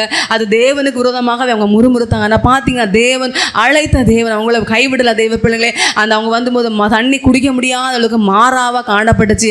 ஆனால் கர்த்தர் அதை நினைச்சுதாங்க மதுரமான தண்ணீராக கொடுத்தாங்க தெய்வ பிள்ளைங்களே. எங்களுக்கு சாப்பாடு இல்லை, நாங்கள் எகிப்தில் நல்லா இறைச்சி பாத்திரத்துக்கு முன்னாடி இருந்து நல்லா இறைச்சி சாப்பிட்டோம். இந்த வனாந்திரம்னா ஒன்றுமே கிடைக்காது, மனுஷ சஞ்சாரம் அற்ற இடம். எந்த ஒரு மிருகமானாலும் சரி, மனுஷனானாலும் வாழ்றதுக்கு வசதி அற்ற இடம் தான் வனாந்திரம். அப்படிப்பட்ட ஒரு அனுபவத்தில் பார்த்தீங்கன்னா அவங்கள திருப்தியாக போஷித்தாங்க. சாயங்காலமானா இறைச்சி, சாயங்காலமானா காடை, என்ன செய்கிறோம் காடை, விடிய காலமானா பார்த்தீங்கன்னா அவங்களுக்கு என்னது மன்னா தெய்வ பிள்ளைங்களே. இந்த காலத்துலேயும் பாருங்கள், நம்ம ஊரில் உள்ள மக்கள்லாம் பாருங்கள், நைட் ஆனால் சரி மேக்சிமம் நிறைய பேர் இளம் வயசில் உள்ளவங்க புரோட்டா, இறைச்சி இந்த மாதிரி நல்லா என்ன செய்வாங்க, இறைச்சி ஐட்டங்கள் நல்லா சாப்பிடுவாங்க. அது பார்த்தீங்கன்னா அது பழைய ஏற்பாட்டு காலத்திலே பாருங்கள், சாயங்காலத்தில் கர்த்தர் இறைச்சின்னு சொல்லி காடையை கொடுத்து, அப்போ அந்த பழக்கம் தான். இப்பவும் பாருங்க நைட்டுலாம் நிறைய பேர் சிலர் சொல்லுவாங்க வயசானாலே நம்ம நைட்டு இறைச்சி சாப்பிடக்கூடாது. ஆனால் நம்ம மக்கள்லாம் பாருங்க நமக்கு புரோட்டா, இறைச்சி, சிக்கன், பொரிப்பு அப்படி இப்படின்னா ஒரு கை என்ன செய்திருவாங்க பார்த்துருவாங்க. எல்லாம் நமக்கு சுகரோ ப்ரெஷர் எல்லாம் ரெண்டாவது, முதல்ல இப்போ என்ன செய்திரும் ஒரு கை பார்த்துருவோம் அப்படின்னு சொன்னது தான் சாப்பிடுவாங்க தேவ பிள்ளைங்களே. பாருங்க அப்போ கத்தரும் பாருங்க வனாந்தரம், ஆனால் தேவன் சன்னத்தை திருப்தியாக போஷித்தாங்க. அவங்களுக்கு அப்படிப்பட்ட விதத்தில் கத்தர் அந்த விஷயத்தில் மாறாதவராக கத்தர் காணப்படுறாங்க தேவ பிள்ளைங்களே. கானான் போய் சேர்றது வரைக்கும் தேவதூதனுடைய அப்பம் அது வந்து ருசியிட்ட பணியாக ரொம்ப டேஸ்ட்டு, அப்படி சாதாரணமான ஏதோ கூட்டிகிட்டு வந்துட்டோம் அப்படின்லாம் இல்லை. உண்மையாக தேவன் நேசித்து போஷித்து காப்பாற்றக்கூடியவங்கள காணப்படுறாங்க தெய்வ பிள்ளைங்களே. அது மாத்திரம் விதத்தில் வாசித்து பாருங்க. 2 ராஜாக்களுடைய புஸ்தகம் 6:25-29 வாசிக்கும்போது, 2 ராஜாக்கள் 6:25-29 வாசிக்கும்போது, அதனால் சமாரியாவிலே கொடிய பஞ்சம் உண்டாயிற்று. ஒரு கழுதை தலை 80 வெள்ளிக்காசுக்கும் புறாக்களுக்கு போடுகிற கார்படி பயிறு 5 வெள்ளிக்காசுக்கும் விற்கப்படும் மட்டும் அதை முற்றுகை போட்டார்கள். அப்படியே என் மகனை ஆக்கி தின்றோம். மறுநாளில் நான் இவளை நோக்கி, நாம் உன் மகனை தின்ன அவனை தா என்றேன். அவள் தன் மகனை ஒழித்து விட்டாள் என்றாள். இங்கே நம்ம வாசிக்கிறோம் தெய்வ பிள்ளைங்களை, கொடுமையான பஞ்சம். சமாரியா பட்டணத்தில் கொடுமையான பஞ்சம். பஞ்சம்னா என்னன்னு சொல்லி பார்த்தீங்கன்னா, கழுதைக்கு தலை கூட 80 வெள்ளிக்காசு, புறாக்கு போடுற பயறு கார்படி பயறு கூட 5 வெள்ளிக்காசு. இப்படி மிருகங்களுக்கும் ஒன்றும் கிடையாது. அந்த கழுதை தலை ஒன்றுமே இல்லை. கழுதை தலை கூட ஏதாவது வாங்கி சாப்பிடலான்னு சொல்லி பார்த்தா கூட ஒன்றுமே இல்லை. அவ்வளோ பஞ்சம் தெய்வ பிள்ளைங்களே. போதாதுக்கு அந்த ராஜா கிட்ட ஒரு சகோதரி சொல்கிறாங்க, இன்னைக்கு என் பிள்ளையை ஆக்கி தின்னுவோம், நாளைக்கு உன் பிள்ளையை ஆக்கி தின்னுவோன்னு சொல்லி நாங்கள் உடன்படிக்கை பண்ணோம். இன்னைக்கு நான் என் பிள்ளை ஆக்கி தின்னோம், நாளைக்கு நேத்தைக்கு நாங்கள் சாப்பிட்டோம், இன்னைக்கு அவனுக்கு மகனை என்ன செய்துட்டா ஒழிச்சு வச்சுட்டான்னு சொல்லி சொல்கிறான். அந்த ராஜா என்ன செய்யறா கதறுகிற விதத்தில் பாருங்க. அப்படி நம்ம யோசித்து பாருங்க, அவ்வளோ கொடுமையான பஞ்சம். சாப்பிட்றதுக்கு ஒன்றுமே இல்லை. ஆனால் பாருங்க கர்த்தராகிய தேவன் அவர் வந்து நேற்று மீண்டும் மாறாத தேவன். போஷிக்கிற விதத்தில் அவர் அதிசயமானவராக அந்த இடத்துல பார்த்தீங்கன்னா ஒரு பெரிய ஒரு அற்புதத்தை கர்த்தர் செய்யக்கூடியவங்களா காணப்படும். இப்படிப்பட்ட ஒரு பஞ்சத்தில் அந்த ஜனங்கள் எல்லாரும் என்ன செய்றாங்க, திருப்தியாய் போஷிக்கிற விதத்தில் கர்த்தருடைய அற்புதம் கர்த்தர் நடக்கக்கூடிய அனுபவத்தில் 2 ராஜாக்களுடைய புஸ்தகம் 7:1 வாசித்து பார்த்தீங்கன்னா, வாசிங்க. அப்பொழுது எலிசா, கர்த்தருடைய வார்த்தையை கேளுங்கள். நாளை நேரத்தில் சமாரியாவின் வாசலிலே 1 மரக்கால் கோதுமை மா 1 சேக்கலுக்கும் 2 மரக்கால் வார்கோதுமை 1 சேக்கலுக்கும் விற்கப்படும் என்று கர்த்தர் சொல்கிறார் என்றான். பாருங்க தேவப்பிள்ளை, இப்படிப்பட்ட விதத்தில் அங்கே அவ்வளோ கொடுமையான பஞ்சம். ஆனால் பார்த்தீங்கன்னா கர்த்தர் சொல்றாங்க, 1 மரக்கால் கோதுமை 1 சேக்கலுக்கும் 2 மரக்கால் வார்கோதுமை 1 சேக்கலுக்கும் விற்கப்படும் என்று கர்த்தருடைய தீர்க்கதரிசியான ஒரு தீர்க்க தரிசனமாக சொல்றாங்க. ஒருத்தன் சொன்னா அது எப்படி நடக்கும், வானத்தின் பலகனை திறந்தா கூட இது நடக்குமா? ஏன்னா அவ்வளோ கொடுமையான பஞ்சம். ஆனால் அந்த தீர்க்கதரிசி சொன்னார், நீ அதை கண்ணால் பாப்பா, ஆனால் நீ சாப்பிட மாட்டா. அதே மாதிரி அவன் கண்ணால் பார்த்தான், அவன் சாப்பிடல, அவன் செத்து போனான். தெய்வ பிள்ளைங்களே பாருங்க, அப்படிப்பட்ட விதத்தில் கர்த்தர் அற்புதத்தை அப்படிப்பட்ட பஞ்ச காலத்திலையும் தம்முடைய ஜனத்தை அதிசயமானவராய் கர்த்தர் நடத்தக்கூடியவங்களை காணப்படுறாங்க தெய்வ பிள்ளைங்களே. அது மாத்திரம் 1 ராஜாக்களுடைய புஸ்தகம் 17:10 வாசிக்கும் போது பார்த்தீங்கன்னா, அங்கே வந்து பார்த்தீங்கன்னா தேசத்தில் மழை இல்லாத கடுமையான பஞ்சம். மிருகங்கள் முதற்கொண்டு எல்லாருமே பஞ்சத்தில் ஒரு பச்சை பசும் பூண்டு கண்ணால் பார்க்குற விதத்தில் கூட ஒன்றுமே இல்லாத விதத்தில் பயங்கரமான பஞ்சம். அப்படிப்பட்ட அனுபவத்தை அங்கே ஒரு சகோதரி பார்த்தீங்கன்னா, நான் அவளுக்கு இருக்கிறது வீட்டில் ஒரு பிடி மாவுனா ஒரு 2 தோசையோ 3 தோசையோ வரும். அவங்க கொஞ்சம் எண்ணெய், அது மட்டும் வேலை சாப்பிட்றதுக்கு வழியே இல்லை. பக்கத்தில் வீட்டுக்கு போய் கேட்கலாம்னா யாருக்கிட்ட போய் கேட்க, எல்லாமே தேசமே பஞ்சத்தில் இருக்குது, எல்லாருமே பஞ்சத்தில் இருக்காங்க. பஞ்சத்தில் ஒரு கூட்டம் மக்கள் செத்து கொண்டு இருப்பாங்க, பஞ்சத்தில் என்ன செய்வாங்க, அழிந்து கொண்டு இருப்பாங்க. எங்கே போய் கேட்கறது, ஒன்றுமே கேட்க முடியாது. அந்த சகோதரி இருக்க மாவை சாப்பிட்டுட்டு நானும் என் மகனும் செத்து போகணுங்கிற அனுபவத்தில் விறகு பொறுக்கிக்கிட்டு இருக்காங்க. அப்படிப்பட்ட அனுபவத்தில் ஒரு தீர்க்கதரிசி என்ன செய்கிறாங்க, கர்த்தர் அனுப்புகிறாங்க. அந்த தீர்க்கதரிசி என்ன சொல்கிறாரு, நீ முதல்ல போய் ஒரு சின்ன அடைய எனக்கு ஃபஸ்ட்டு ஆயத்தப்படுறதா சொல்கிறா. ஐயா பானையில் கொஞ்சோல மாவு, ஒரு பிடி மாவு, கொஞ்சம் தான் எண்ணெய் இருக்குது அப்படின்னு சொல்கிறா. ஆனால் அவர் சொல்கிறார், இல்லை நீ ஆனாலும் நீ என்ன செய்ய, என்னுடைய வார்த்தையினுடைய ஆயத்தப்படுத்துன்னு சொல்கிறாரு. சொன்னதுக்கு பிற்பாடு அப்படிப்பட்ட அனுபவத்தை அந்த சகோதரி செய்கிறாங்க. அந்த பஞ்சகாலம் முழுவதும் அவளும் அவளுடைய அவருடைய மகனும் அவங்க குடும்பம் வீட்டார் அனைவரும் அநேக நாள் சாப்பிட்டார்கள் என்று விதத்தில் வாசிக்கும் தேவ பிள்ளைங்க. பாருங்க, கொடுமையான பஞ்சம், ஆனால் கர்த்தர் அதிசயமானவராக அந்த பஞ்சத்தின் மத்தியில் அந்த ஜனங்கள் திருப்தியாக சாப்பிட்ற விதத்தில் அவங்க செத்து போகாம அவங்க வாழ்ந்திருக்கும்படி கர்த்தர் ஆசீர்வதிக்கக்கூடியவங்களா காணப்படுறாங்க தேவ பிள்ளைங்களே. அல்லேலூயா. அது மாத்திரம் இல்லை, பார்த்தீங்கன்னா நேற்றும் இன்றும் என்கிற அனுபவத்தில் பார்த்துங்க, ஆராய்ந்து முடியாத பெரிய காரியங்களையும் எண்ணி முடியாத அதிசயங்களை செய்கிற தேவனாக பார்த்தீங்கன்னா அவர் என்ன செய்கிறார் அப்படின்னு சொல்லி பார்த்தீங்க. லூக்கா சுவிசேஷம் 9:14-17 வாசிக்கும் போது, லூக்கா 9:14-17, மார்க் 8:2-3 வாசிக்கும் போது வாசிங்க. ஏறக்குறைய 5000 புருஷர் இருந்தார்கள். அவர்களை பந்திக்கு 50 பேராக உட்காரும்படி சொல்லுங்கள் என்று தம்முடைய சீஷர்களுக்கு சொன்னார். எல்லாரும் சாப்பிட்டு திருப்தி அடைந்தார்கள். மீதியான துணிக்கைகள் 12 கூடை நிறைய எடுக்கப்பட்டது.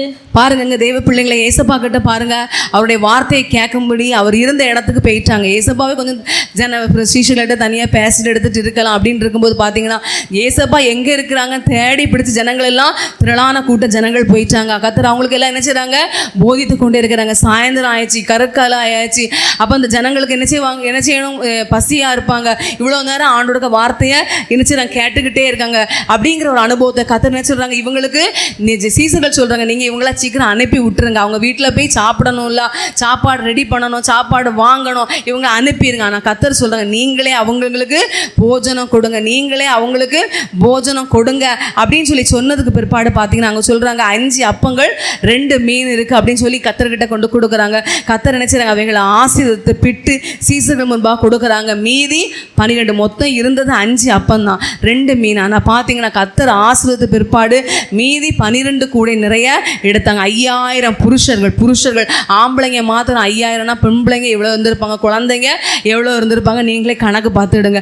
அப்படிப்பட்ட அனுபவத்தில் பார்த்தீங்கன்னா கர்த்தர் என்ன செய்கிறாங்க, ஒரு அற்புதத்தை செய்கிறாங்க. அது மாத்திரமல்ல, மார்க் 8:2-3 அங்கே கூட பார்த்தீங்கன்னா, அங்கே கூட இயேசுவை பார்த்தீங்கன்னா இந்த ஜனங்கள் என்கிட்ட வந்து 2-3 நாள் ஆச்சு, 3 நாளாக ராத்திரியும் பகலும் உட்காந்து ஆண்டவருக்கு வார்த்தை கேட்க. நமக்கு 2 மணி நேரம் 3 மணி நேரம் ஒரு நாள் கொஞ்சம் டைம் கூடுதல் ஆகிட்டுனா நமக்கு என்ன செய்யுது, ரொம்ப கஷ்டமாக இருக்கும். அடுத்த வாரம் ஏன் வரல, அது போன வாரம் ரொம்ப டைம் எடுத்துட்டீங்க, அதனால் எனக்கு ரொம்ப கஷ்டம், எனக்கு சுகரு ப்ரெஷரு, எனக்கு முடியலை, அப்படியாங்க இப்படியாங்கன்னு சொல்லி நம்ம என்ன செய்வோம், காரணங்களை சொல்லுவோம். ஆனால் பார்த்தீங்கன்னா அந்த நாட்களில் பார்த்தீங்கன்னா கர்த்தருடைய வார்த்தையை ஆவலோடு வாஞ்சியோடு தாகத்தோடு உட்கார்ந்த இடத்துலேருந்து எழும்பாமல் நினச்சிருக்கிறாங்க, கர்த்தருடைய வார்த்தையை கேட்டிருக்காங்க, இரவு பகல் தெரியாமல் கேட்டிருக்காங்க. கர்த்தர் சொல்லுங்க, அந்த ஜனத்துக்காக நான் பரிதபிக்க, நீங்களே அவங்களுக்கு சாப்பாடு கொடுங்க. அப்படிப்பட்ட சூழ்நிலையுமே பார்த்தீங்கன்னா அங்கே 7 அப்பங்களும் கொஞ்சம் மீனும் இருந்துச்சு. அது அந்த சமயத்துலையும் பார்த்தீங்கன்னா கர்த்தர் ஆசீர்வதித்து மீதி 7 கூடை நிறைய எடுக்கிற விதத்தில் கர்த்தர் என்ன செய்தாங்க, ஆசீர்வதித்தாங்க. அந்த புருஷர்கள் பார்த்தீங்கன்னா 4000 பேர் என்ன செய்தாங்க, சாப்பிடக்கூடிய விதத்தில் கர்த்தர் அந்த அற்புதம். வனாந்தரம் ஒன்றுமே இல்லை, ஒன்றுமே வாங்க முடியாது, எடுக்க முடியாது, ஊருக்குள்ளே வர இவ்வளோ தூரம். ஆனால் பாருங்க, சிருஷ்டி கர்த்தர் தேவன், ஜீவனுள்ள தேவன், வானத்தையும் பூமி உண்டாக்கின கர்த்தர் அந்த இடத்துல இருந்ததுனால அற்புதங்களை கர்த்தர் செய்து பாருங்க.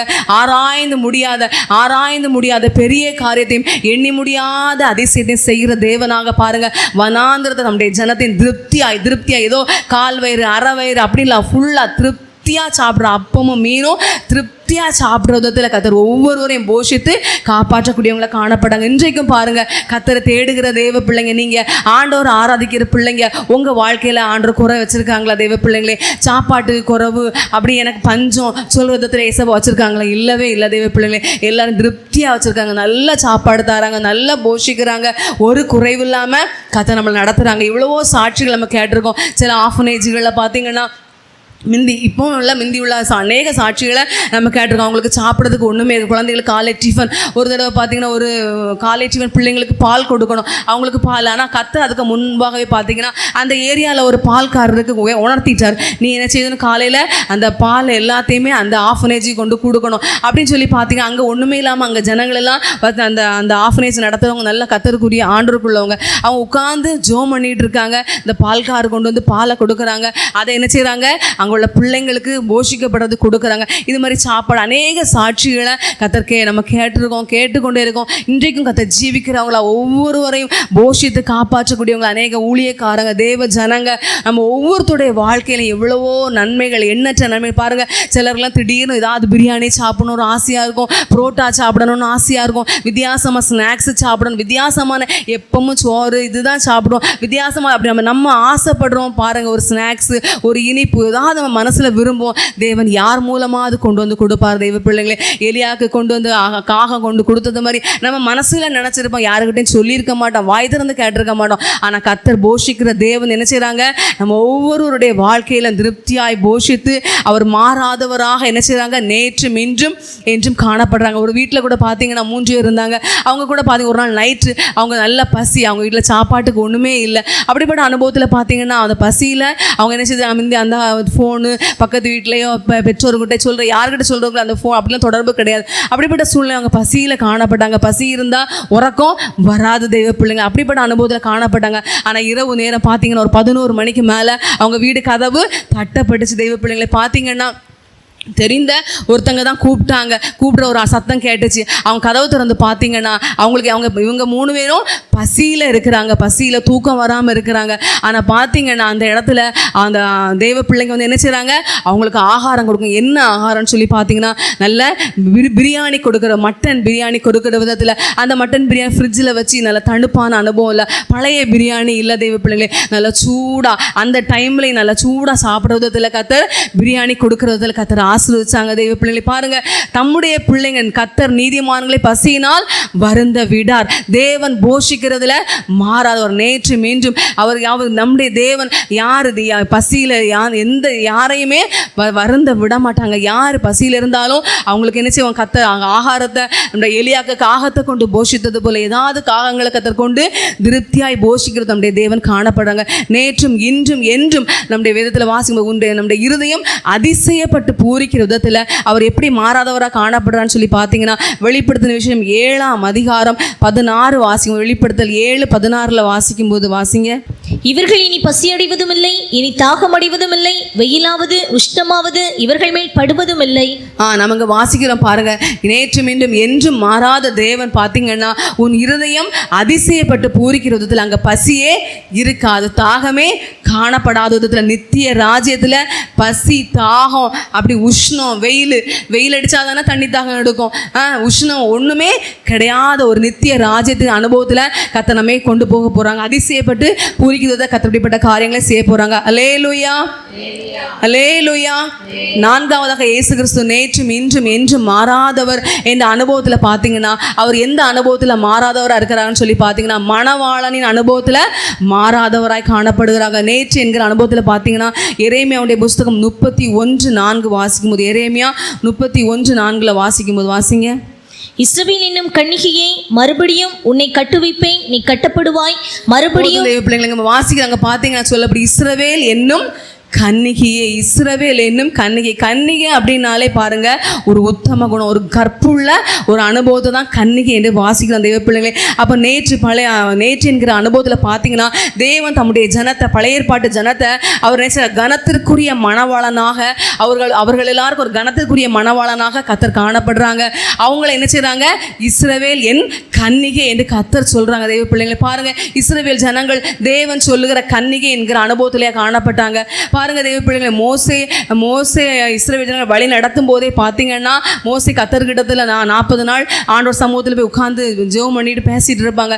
ஆனால் பார்த்தீங்கன்னா ஆரோன் நினைச்சவர் எல்லாரோட அதை கொண்டாங்க, கம்மலை கொண்டாங்க, செயினை கொண்டாங்கன்னு வாங்கி அப்பமே ஒரு கண்ணுக்குட்டியை பொண்ணால் செஞ்சிருவார். விக்கிரகங்களை வழிபட்டாங்க தெய்வ பிள்ளைங்களே. அதுக்கு பிற்பாடு மாத்திரமா எவ்வளவோ கர்த்தர் சொல்லுவோம், எவ்வளவோ இஸ்ரவேல் ஜனங்களுக்கு அநேக நியாயப்பிரமாணங்கள், கட்டளைகள், கற்பனைகளை எல்லாம் கொடுத்துரும். என்ன ஏற்றி நீ வேற ஒன்றையும் சேவிக்க கூடாது, சொரூபங்களை வணங்கக்கூடாது, சொரூபம் செய்யக்கூடாது, பாகால தேடக்கூடாது, அப்படி எவ்வளவோ கட்டளைகளையும் கற்பனைகளையும் நியாயப்பிரமாணங்களை கர்த்தர் கொடுத்திருந்தோம். இஸ்ரவேல் ஜனங்கள் எத்தனையோ தடவை தேவனை விட்டு தூரம் போனாங்க, தேவனை விட்டு சோரம் போனாங்க. ஆனால் கர்த்தருடைய பார்வையில், அவருடைய பார்வையில் தம்முடைய ஜனத்தை இஸ்ரவேல் என்னும் கன்னிகையாக தான் வச்சிருக்கிறார் தெய்வ பிள்ளைங்களே.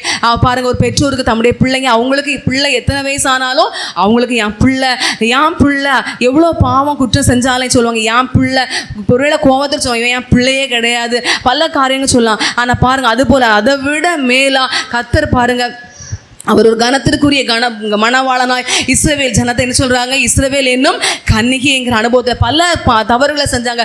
தேவன் கோபப்படுற அனுபவத்தில், எரிச்சல் படுற அனுபவத்தில் கர்த்தரை அநேக விதத்தில் கஷ்டப்படுத்தினாங்க. ஆனால் பாருங்க, ஆண்டோர் பார்க்கிற விதம், மணவாளன் என்கிற அனுபவத்தில் அவர் மாறாதவராக, இஸ்ரவேல் என்று என் கன்னிகை, நீ மறுபடியும் என் கிட்ட வா, நான் உன்னை கட்டுவிப்பேன் அப்படின்னு சொல்ற விதத்தில் கர்த்தர் காணப்படுறாங்க.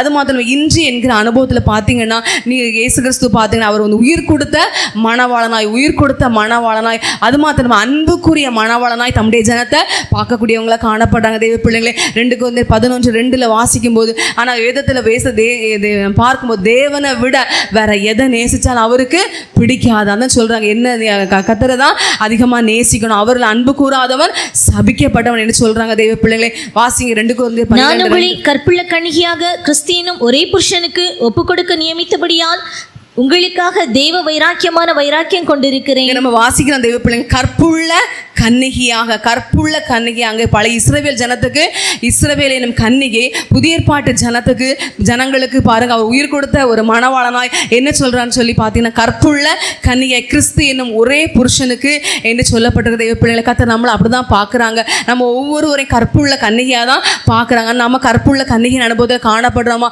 எவ்வளவோ குறைவுகள், எவ்வளவோ தோல்விகள், எவ்வளவோ பலகீனங்கள், எவ்வளவோ தவறுகளை செய்கிற அனுபவத்தில் காணப்படும். ஆனால் கர்த்தர் பார்க்கிற பார்வை என்னன்னு சொல்லி பார்த்தீங்கன்னா, கற்புள்ள கன்னிகையின் அனுபவத்தில் நாம் இருக்கணும், நாம் காணப்படணும் அப்படின்னு தான் நம்மள்கிட்ட எதிர்பார்க்கக்கூடியவங்களா காணப்படுறாங்க. தேவ பிள்ளைங்களே, எபேசியருடைய புஸ்தகம் 5:27 வாசிக்கும் போது, எபேசியர் 5:27 வாசிக்கும் போது அங்கே கூட சொல்லப்பட்டிருக்கு, வாசிங்க. கரைத்திரை முதலானவைகள் ஒன்றுமில்லாமல் பரிசுத்தமும் பிழையற்றதுமான மகிமையுள்ள சபையாக அதை தமக்கு முன் நிறுத்திக் கொள்வதற்கும் தம்மைத்தாமே அதற்காக ஒப்புக் கொடுத்தார். கர்த்தராகிய இயேசு கிறிஸ்து கரைத்திரை முதலான பரிசுத்தம் பிழையற்றதுமான சபையாக நம்ம ஒவ்வொருவரும் காணப்பட வேண்டும் என்றுதான் அவர் உயிர் கொடுத்த மணவாளன் நமக்காக உயிரை கொடுக்கக்கூடியவங்களா காணப்படுறாங்க. நேற்றும் இன்றும் என்றும் என்கிற அனுபவத்தில் பார்த்தீங்கன்னா, வெளிப்படுத்தின விசேஷம் 21:2 வாசிக்கும். வெளிப்படுத்தல் 21:2 வாசிக்கும் போது வாசிங்க. யோவானாகிய நான் புதிய எருசலேமாகிய பரிசுத்த நகரத்தை தேவனிடத்து நின்று பரலோகத்தை விட்டு இறங்கி வர கண்டேன். அது தன் புருஷனுக்காக அலங்கரிக்கப்பட்ட மணவாட்டியை போல ஆயத்தமாக்கப்பட்டிருந்தது. பரலோக ராஜ்யம் புருஷனுக்காக ஆயத்தமாக்கப்பட்ட மணவாட்டியை போல, நித்திய மணவாளனின் அனுபவத்தில், நித்திய மணவாளனாய் அந்த ராஜ்யம் நம்ம எப்படிப்பட்ட புருஷனுக்காக அலங்கரிக்கப்பட்ட மணவாட்டின் அனுபவத்தில், ஆயத்தமாக்கப்பட்ட அனுபவத்தில் கர்த்தர் காணப்படுறாங்க. தேவ பிள்ளைங்களே, அப்போ கர்த்தராகிய தேவன் அந்த மணவாளனின் அனுபவத்தில் கர்த்தர் மாறாதவராக காணப்படுறாங்க.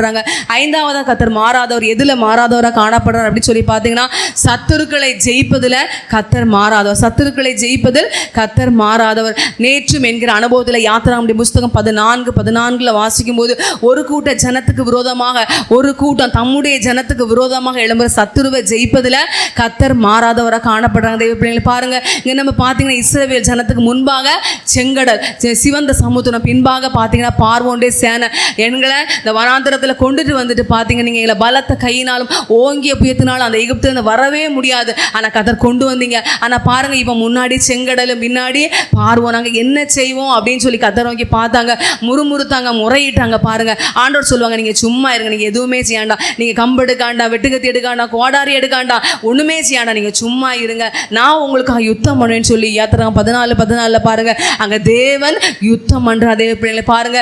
ஏசப்பா சொல்றாங்க, மோசே கிட்ட உன் கை ஒன்றை கோலை நீட்டு, சமுத்திரத்தின் மீன் கோலை நீட்டுன்னு சொன்ன மாத்திரத்தில் பார்த்தீங்கன்னா, சமுத்திரத்தில் கர்த்தர் கீழ் காற்ற கட்டளையிட்ட மாத்திரத்தில் அங்கே நடந்தது என்னன்னு சொல்லி பார்த்தீங்கன்னா, சமுத்திரம் என்ன செய்துச்சு?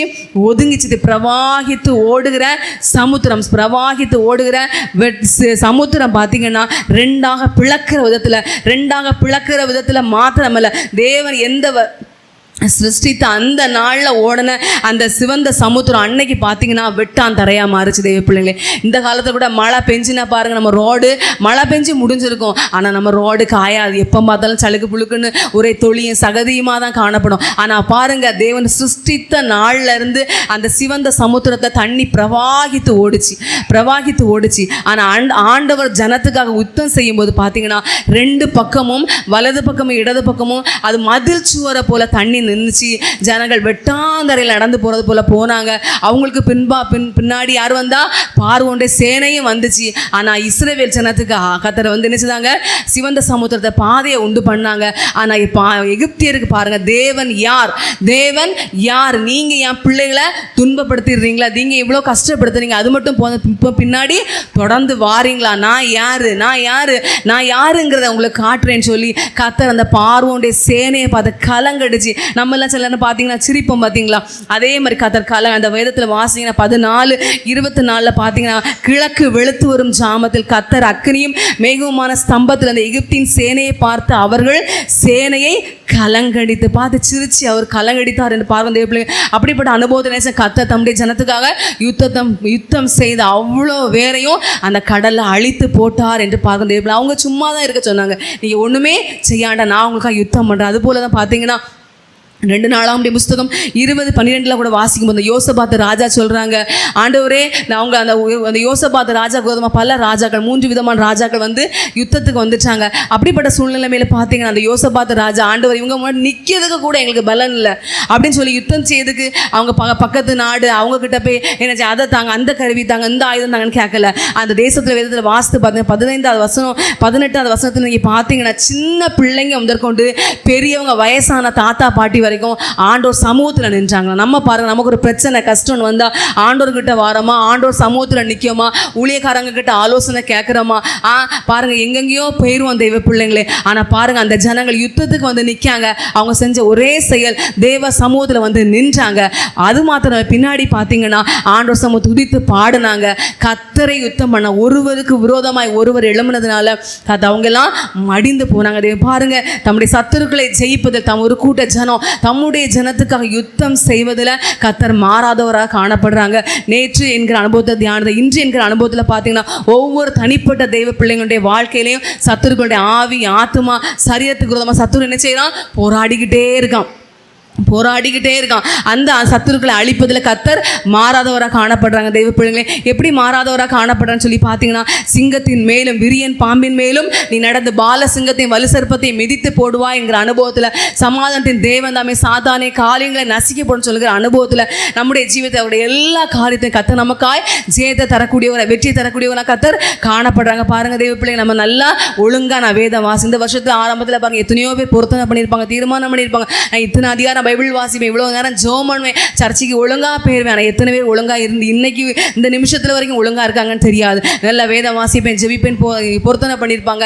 ஆனால் சத்துரு பைபிள் வாசிக்க விடாமல் ஜெபிக்க விடாமல் தடை வந்துடும். தெய்வ பிள்ளைங்களே, எல்லா ப்ரேயருக்கும் போவேன், இப்போ ஃபாஸ்டிங் ப்ரேயருக்கு போவேன், ஆராதனைக்கு போவேன், பைபிள் ஸ்டடி போவேன் அப்படின்னு பொருத்தனை பண்ணுவாங்க. ஆனால் சத்துரு அதில் தான் வந்து போராட்டம் கொண்டு வரும். நான் நல்ல சுபாவம் நான் பிரசங்கம் கேட்டேன், நான் வந்து நல்ல கனி கொடுக்கணும், தாழ்மையாக இருக்கணும், நான் பொறுமையாக இருக்கணும், இச்சை அடக்கமாக இருக்கணும்னு சொல்லி பிரசங்கம் கேட்டிருப்பாங்க. ஆனால் கடுமையான போராட்டம் வந்திருக்கும். அவங்க என்ன செய்வாங்க? பொல்லாத சுபாவத்தை வெளிப்படுத்துறது. சத்துரு என்ன செய்வாங்க? அவங்களோட போராடுவாங்க. உண்மை பாருங்க, யோபுக்கு உத்தம சோதிக்கிறதுக்கு ஆண்டவர் மேலே உண்மையான அன்புள்ள எவ்வளோ கஷ்டம் பாடு வந்தாலும் ஓடாம நிற்கானா, அந்த சபையில் நிற்கானா, இல்லை சத்தியத்தில் நிற்கானா அப்படின்னு சொல்லி சோதனை வரும். ஆவி ஆத்மா சரீரத்தும் சத்துரு என்ன செய்வான்? போராட்டத்தை கொண்டு வரும். ஆனால் நம்ம எப்படிப்பட்ட அனுபவத்தில் காணப்படுறோம் தெய்வ பிள்ளைங்களை? நம்ம உண்மையாக கர்த்தரை நேசிக்கிறோமா? இல்லை உலகத்தில் பணம் பொருள் காரு பங்களா சொத்து ஆஸ்தி வேணுங்கிறதுக்காக கர்த்தரை நேசிக்கிறோமா, பின்பற்றுறோமா? என்ன பாடு கஷ்டம் வந்தாலும் ஆண்டோட அன்பை விட்டு நான் போக மாட்டேன், என்ன அவமானம் நிந்த வந்தாலும் இந்த இயேசு கிறிஸ்து எனக்கு போதும், அவருக்கு பாதம் போதும் என்கிற அனுபவத்தில் நம்ம காணப்படுறோமா? நம்முடைய வாழ்க்கையில் கஷ்டம் பாடு தேவனுக்காக எவ்வளவு தூரம் பாடுபடுறோம்? சும்மா நம்ம வந்துட்டு போகிறோம் அப்படிங்கிற அனுபவமா? இல்லை பாடு உண்மையாக தேவனுக்காக எவ்வளோ பாடு நான் பாடுபட ரெடிங்கிற அனுபவத்தில் நம்ம காணப்படுறோமா? இப்படி பலவிதமான என்னது ஒவ்வொருத்தருடைய ஜீவியத்திலையும் சத்துரு நம்ம ஆண்டவருக்குள்ள நம்ம வளர நினைக்கும் போது ஒப்பு கொடுக்கும்போது பயங்கரமான போராட்டம் வரக்கூடிய அனுபவத்தில் காணப்படுது. தெய்வ பிள்ளைங்களே, நாம் நல்ல தெய்வீகமான நம்முடைய பார்த்தாலே அப்படிப்பட்ட ஒரு தெய்வீகமான அனுபவத்தில் இருக்கும் நம்ம நினைப்போம். பயங்கரமான போராட்டம் சோதனை நமக்கு வரும். தெய்வ பிள்ளைங்களே, இப்படிப்பட்ட ஒவ்வொரு விதமான போராட்டத்திலையும் கர்த்தராகிய தேவன் இப்படிப்பட்ட தனிப்பட்ட ஒவ்வொரு ஆவிக்குரிய தெய்வ பிள்ளைகளுடைய வாழ்க்கையில வருகிற போராட்டத்திலையும் கர்த்தராகிய தேவன் சத்துருக்களை ஜெயிக்கிறதுல அவர் மாறாதவராய் காணப்படுறாங்க. அல்லேலூயா. என்றும் என்கிற அனுபவத்தில் பார்த்தீங்கன்னா வெளிப்படுத்தின விசேஷம் 2:16, வெளிப்படுத்தல் 2:16 பார்த்தீங்கன்னா சத்ருத்துவமே இல்லாத அனுபவத்தில் சத்ரு அழிக்கப்படுவதில் அந்த இடத்துல வாசிக்கும் போது தம்முடைய பட்டயத்தால், வாயின் பட்டயத்தால் சத்ருவை அழிப்பார் என்று நம்ம பார்க்கும் தெய்வப்பிள்ளை. நம்ம சத்துருக்களை ஜெயிக்கிறதுல கர்த்தர் மாறாதவராய் நேற்றும் இன்றும் என்றும் மாறாத தெய்வமாய் காணப்படுறாங்க தெய்வ பிள்ளைங்களே.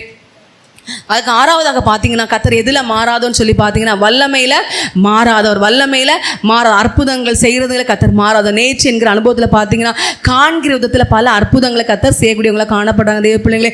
எவ்வளவோ அற்புதம், ஆதியாகமம் புஸ்தகம் பார்த்தீங்கன்னா அற்புதங்களை சொல்லிக்கொண்டே போகலாம் தெய்வ பிள்ளைங்களை. பாருங்கள், சூனேமி ஊராலே அந்த ஸ்திரீ, கனம் பொருந்திய ஒரு ஸ்திரீ, அவளுக்கு ஒரு குறவில் அந்த தேசத்தில் பேர் புகழோட காணப்பட எலிசா தீர்க்கதரிசி வந்து சொல்கிறாரு, உனக்கு என்ன வேணும்? அவர் சொல்ல, எனக்கு ஒன்றுமே வேண்டாம், ராஜா கிட்டே சேனாதிபதி கிட்டே யாருக்கிட்ட எதை குறித்து எனக்கு பேசாண்டா, எந்த ரெக்கமெண்டும் பண்ணாண்டா. அப்படி இருக்கிற சமயத்தில் பார்த்தீங்கன்னா அந்த தீர்க்கதரிசி என்ன செய்யறாங்க, அவளுக்கு ஒரு குறை. என்ன குறைனா, குழந்தை இல்லைன்னு சொல்லி பார்த்தீங்கன்னா குழந்தைய கொடுக்க, குழந்தை அடுத்த வருஷம் நான் வரும்போது நீ வந்து ஒரு குமாரனை அணைத்து கொண்டிருப்பாயின்னு சொல்லி வாக்கு கொடுக்குறாரு, சொல்கிறாரு. அது போகலவே சகோதரி கர்ப்பம் தரித்து குழந்தைய பெற்றெடுக்கிறாங்க. திடீர்னு பார்த்தீங்கன்னா ஒரு நாள் அந்த பையன் வளர்ந்த பிற்பாடு மரித்து போகிறான். அந்த சகோதரி என்ன செய்யறா, விடலை. அந்த தீர்க்கதரிசி எலிசா தீர்க்கதரிசி எங்கே இருக்குன்னு தேடி போய் என்ன செய்கிறாரு, அந்த தீர்க்கதரிசியை பார்த்து கேட்குறாங்க, நீங்கள் என்ன இப்படி, நான் உங்களுக்கு அபத்தம் சொல்லாண்டான்னு சொன்னேனே, ஒரு குழந்தையை தந்து இப்போ மறிச்சு போனானேன்னு சொல்லி பாருங்க. அப்படிப்பட்ட சந்தர்ப்பத்தில் பார்த்தீங்கன்னா அந்த தீர்க்கதரிசி அந்த ரூமை பூட்டிக்கிட்டு அந்த பையனுடைய மேலே அவர் படுத்து என்ன செய்றாங்க, ஜெபிக்கிற ஒரு அனுபவத்தை கர்த்தர் நோக்கி பார்க்கிற போது பார்த்தீங்கன்னா மரித்த பையன் உயிரோடு எழும்புறான் தெய்வ பிள்ளைங்களே. அது மாத்திரம் பானையில் சாவு, பயங்கர பஞ்சம். பானையில் சாவு, ஏதோ கிடைச்ச கொம்மட்டிக்காய், பேய் கொம்மட்டிக்காயை கொண்டு போட்டுட்டாங்க. அதை பிற்பாடு சொல்கிறாங்க, ஐயோ பானையில் சாவு, அதில் ஐயோ இதை சாப்பிட்டா எல்லாம் செத்து போயிடும் அப்படின்னு. அப்படிப்பட்ட சந்தர்ப்பத்தை பார்த்து கொஞ்சம் மாவை எடுத்து போடுறாங்க. பானையின் சாவு மாற்றப்படக்கூடிய அனுபவத்தில் இஸ்ரவேல் ஜனத்தை பாருங்க, ஏசப்பா அற்புதமாக நடத்துனாங்க. இஸ்ரவேல் ஜனத்தை பாருங்க, எகிப்திலிருந்து கூட்டிட்டு வரும்போது பார்த்தீங்கன்னா அந்த ஜனங்களுக்கு பாருங்க கால் வீங்கலை தெய்வ பிள்ளைங்க, செருப்பு தேயலை, அவங்க ட்ரெஸ்ஸு பழசாகலை. பாருங்க, இப்போ நம்ம கால் நம்ம ட்ரெஸ்ஸு பழசாகலை. நம்ம இப்போ வீட்டில் வந்து பாருங்கள் ட்ரெஸ் மாற்றிட்டு வந்தோக்கே வெளியெல்லாம் போயிட்டு நம்ம ட்ரெஸ்ஸு தூசியெல்லாம் படும். ஆனால் இஸ்ரவேல் ஜனங்களுக்கு பார்த்தீங்கன்னா வஸ்திரமே பழசாகலைன்னு சொல்லி பார்த்தீங்கன்னா அவங்கள கர்த்தர் பார்த்தீங்கன்னா எப்படி நடத்தினாங்க, பகலிலே மேகஸ்தம், இரவிலே அக்கினி. ஒரு ஏசி ரூமில் இருந்தால் தான் பாருங்கள் நம்ம ஃப்ரெஷ்ஷாக நம்ம முகமோ நம்ம ட்ரெஸ்ஸு கூட அழுக்காக ஒரு டஸ்ட்டு கூட படாத ஏசி ரூமில் காணப்படும். அப்படிப்பட்ட விதத்தில் ஏசப்பா தம்முடைய ஜனத்தை அற்புதமாக போதிக்கக்கூடியவங்களை காணப்பட்டாங்க. ஒரு நாகமான்னு எடுத்துக்கிடுங்க பாருங்க, அவன் என்னெல்லாம், அவன் பெரிய ஒரு இராணுவ வீரன், எவ்வளவோ மருந்து மாத்திரை எல்லாம் பார்த்துக்கலாம். ஆனால் பாருங்க கர்த்தர் செஞ்ச ஒரு அற்புதம், யோர்தான் நதியில் நீ 7 தடவை மூழ்கு, அவனுக்கு சோகம். அதுபோல கர்த்தர் செய்யக்கூடிய அனுபவத்தில் பாருங்க ஒரு பெரிய ஒரு அற்புதம். மீனுக்கு வயிற்றுல ஒரு மனுஷன், அதுவும் 3 நாள் உயிரோடு இருந்தாங்க, சாவலை. பாருங்க, இதெல்லாம் பெரிய ஒரு அற்புதமாய் கர்த்தர் நேற்று என்கிற அனுபவத்தை கர்த்தர் செய்கிறாங்க. தேவபிள்ளை இன்று என்கிற அனுபவத்தை பார்த்தீங்கன்னா புதிய ஏற்பாட்டு காலத்து பைபிளில் விதத்தில் பார்த்தீங்கன்னா எவ்வளவோ அற்புதங்களையும் அதிசயங்களையும் செய்யக்கூடியவங்களாக பாருங்க. 12 வருஷம் பெரும் பாடி, எத்தனையோ ஆஸ்பத்திரி, மாத்திரை, இங்கிலீஷ் மருந்து, தமிழ் மருந்து, கை மருந்து எல்லாம் செஞ்சு என்னெல்லாமோ செஞ்சாங்க. கடைசி இயேசுப்பாவை வந்து தொட்டாங்க, அற்புதம் நடந்துச்சு தெய்வ பிள்ளைங்களை. அது மாதிரி காணான ஸ்திரீயை பாருங்க, பிள்ளைகளின் அப்பத்தை நாய்க்குட்டிக்கு போடுறது நல்லதில்லைன்னு கர்த்தர் சொன்ன பிற்பாடு கூட அந்த மேஜையிலேருந்து விழக்கூடிய துணிக்கிய நாய்க்குட்டி சாப்பிடுமே அப்படின்னு சொன்ன உடனே பாருங்க அந்த ஸ்திரீக்கு மகளுக்கு சுகம் கிடைக்கிற அனுபவம். மறிச்சு 4 நாள் நாற்றம் எடுக்கிற சரீரத்தை பாருங்க உயிரோடு எழுப்பக்கூடிய விதத்தில், 40 வருஷம் சப்பானி உயிரோடு எழும்புற விதத்தில், இப்படி பார்த்தீங்கன்னா எவ்வளவோ அற்புதம். இன்னைக்கு கூட கர்த்தர் நம்ம வாழ்க்கையில் அற்புதங்களை செஞ்சுட்டு வராங்க. இங்கே உட்கார்ந்துருக்கிறவங்க பாருங்க, நீங்கள் ஒவ்வொருத்தரையும் எழுப்பி விட்டா உங்கள் வாழ்க்கையில் ஒவ்வொருத்தருடைய ஜீவியத்திலையும் எனக்கு ஏசப்பா இப்படி அற்புதம் செஞ்சுருக்காங்க நினைச்சுவோம், அற்புதங்களை சொல்லிக்கொண்டே இருப்போம் தெய்வ பிள்ளைங்களே. அப்படியே நம்முடைய வாழ்க்கை, தனிப்பட்ட வாழ்க்கை, ஒவ்வொருத்தருடைய மனுஷனுடைய ஜீவியத்திலையும் நமக்கு அற்புதத்தை செஞ்சு இன்றைக்கும் அவருடைய சமூகத்தில் உயிரோட நம்மளை வச்சிருக்கிறாங்க. அல்லேலூயா. அது மாத்திரமில்லை, கர்த்தர் வல்லமையில மாறாததின் வெளிப்படுத்தின விஷயம் என்றும் என்கிற அனுபவத்தில் வெளிப்படுத்தல் 21:4, ஏசாயா 33:24 வாசித்து பார்த்தீங்கன்னா வியாதி மரணமே இல்லாத அனுபவத்தில் நித்திய ராஜ்யத்தில் கர்த்தர் என்ன செய்வாங்க, நம்மளை வந்து வைக்கக்கூடிய அனுபவத்தில் காணப்படுறாங்க. அல்லேலூயா. கடைசியா 7வதாக பார்த்தீங்கன்னா கர்த்தர் எதில் மாற, நேற்றும் இன்றும் என்றும் மாறாத தேவன், வார்த்தையில் மாறாதவராய் காணப்படுறாங்க. சொன்னதை நிறைவேற்றுவதில் கர்த்தர் மாறாதவர் தெய்வ பிள்ளைங்களே. நேற்றும் என்கிற அனுபவத்தில் பார்த்தீங்கன்னா வார்த்தையை நிறைவேற்றுவதில் கர்த்தர் உண்மை உள்ளவராக காணப்படுறாங்க தெய்வ பிள்ளைங்களை. ஆதியாகமம் 15:13 வாசித்து பார்த்தீங்கன்னா ஆபிரகாம்கிட்ட சொல்கிறாங்க, அவர் வந்து பலி செலுத்தி தூங்கிட்டார். கர்த்தர் சொல்லுவாங்க, உன்னுடைய சந்ததியார் அந்நிய தேசத்தில் 400 வருஷம் உபத்திரவப்படுவாங்க, பின்பு என்ன செய்வாங்க, பெருவாரியான பொருள்களோட வருவாங்க அப்படின்னு சொல்லி சொன்னாங்க. அதுபோல கர்த்தர் என்ன செய்தாங்க, செய்யக்கூடியவங்களா காணப்பட்டாங்க தெய்வ பிள்ளைங்களே. பார்த்தீங்கன்னா சங்கீதங்களின் புஸ்தகம் 105:42-43 வாசிக்கும் போது வாசிங்க. சங்கீதம் 105 42 43. கண்மலை திறந்தார், தண்ணீர்கள் புறப்பட்டு வறண்ட வெளிகளில் ஆராய் ஓடிற்று. தம்முடைய ஜனத்தை களிப்போடும் தாம் தெரிந்து கொண்டவர்களை கம்பீர சத்தத்தோடும் புறப்பட பண்ணி. அது மாத்திரமல்ல தெய்வ பிள்ளைகளை, மோசேயை கர்த்தர் வாக்குத்தத்தம் பண்ண 1 ராஜாக்கள் புஸ்தகம் 8:56 தம்முடைய ஜனத்தை குறித்து அதை கர்த்தர் நிறைவேற்றினாங்க. அது மாத்திரமல்ல ஆதியாகமம் 12:2 ஆபிரகாமுக்கு கர்த்தர் வாக்குத்தத்தம் பண்ணினாங்க.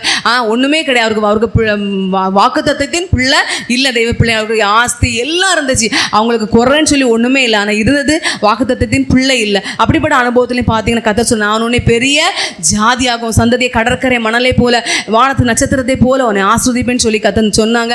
அந்த வாக்குத்தத்தத்தை கர்த்தர் நிறைவேற்றக்கூடியவங்கள காணப்படும். எபிரேயர் புஸ்தகம் 6:14-15 வாசிக்கும் போது, ரோமர் 4:21 வாசிக்கும் போது பார்த்தீங்கன்னா அந்த வாக்குத்தத்தத்தை கர்த்தர் ஆபிரகாம் சுதந்திரிக்கிற விதத்தில், அவர் விசுவாசத்தில் வல்லவராகிற விதத்தில் கர்த்தர் நிறைவேற்றக்கூடியவங்கள காணப்பட்டாங்க. தேவ பிள்ளை, அது மாத்திரம் சாராளும் கூட பார்த்தீங்கன்னா அவங்க நகைத்தாங்க, இது எனக்கு இன்பம் உண்டாயிருக்கும், வயதான நாட்களில் எனக்கு ஒரு இன்பம் உண்டாயிருக்குமோ அப்படின்னு சொல்கிற அனுபவத்தை. ஆனால் அவங்களும் பார்த்தீங்கன்னா அந்த வாக்குத்தத்தம் அவங்களுக்குள்ளே நிறைவேறுவதில் கர்த்தர் காணப்பட்டாங்க.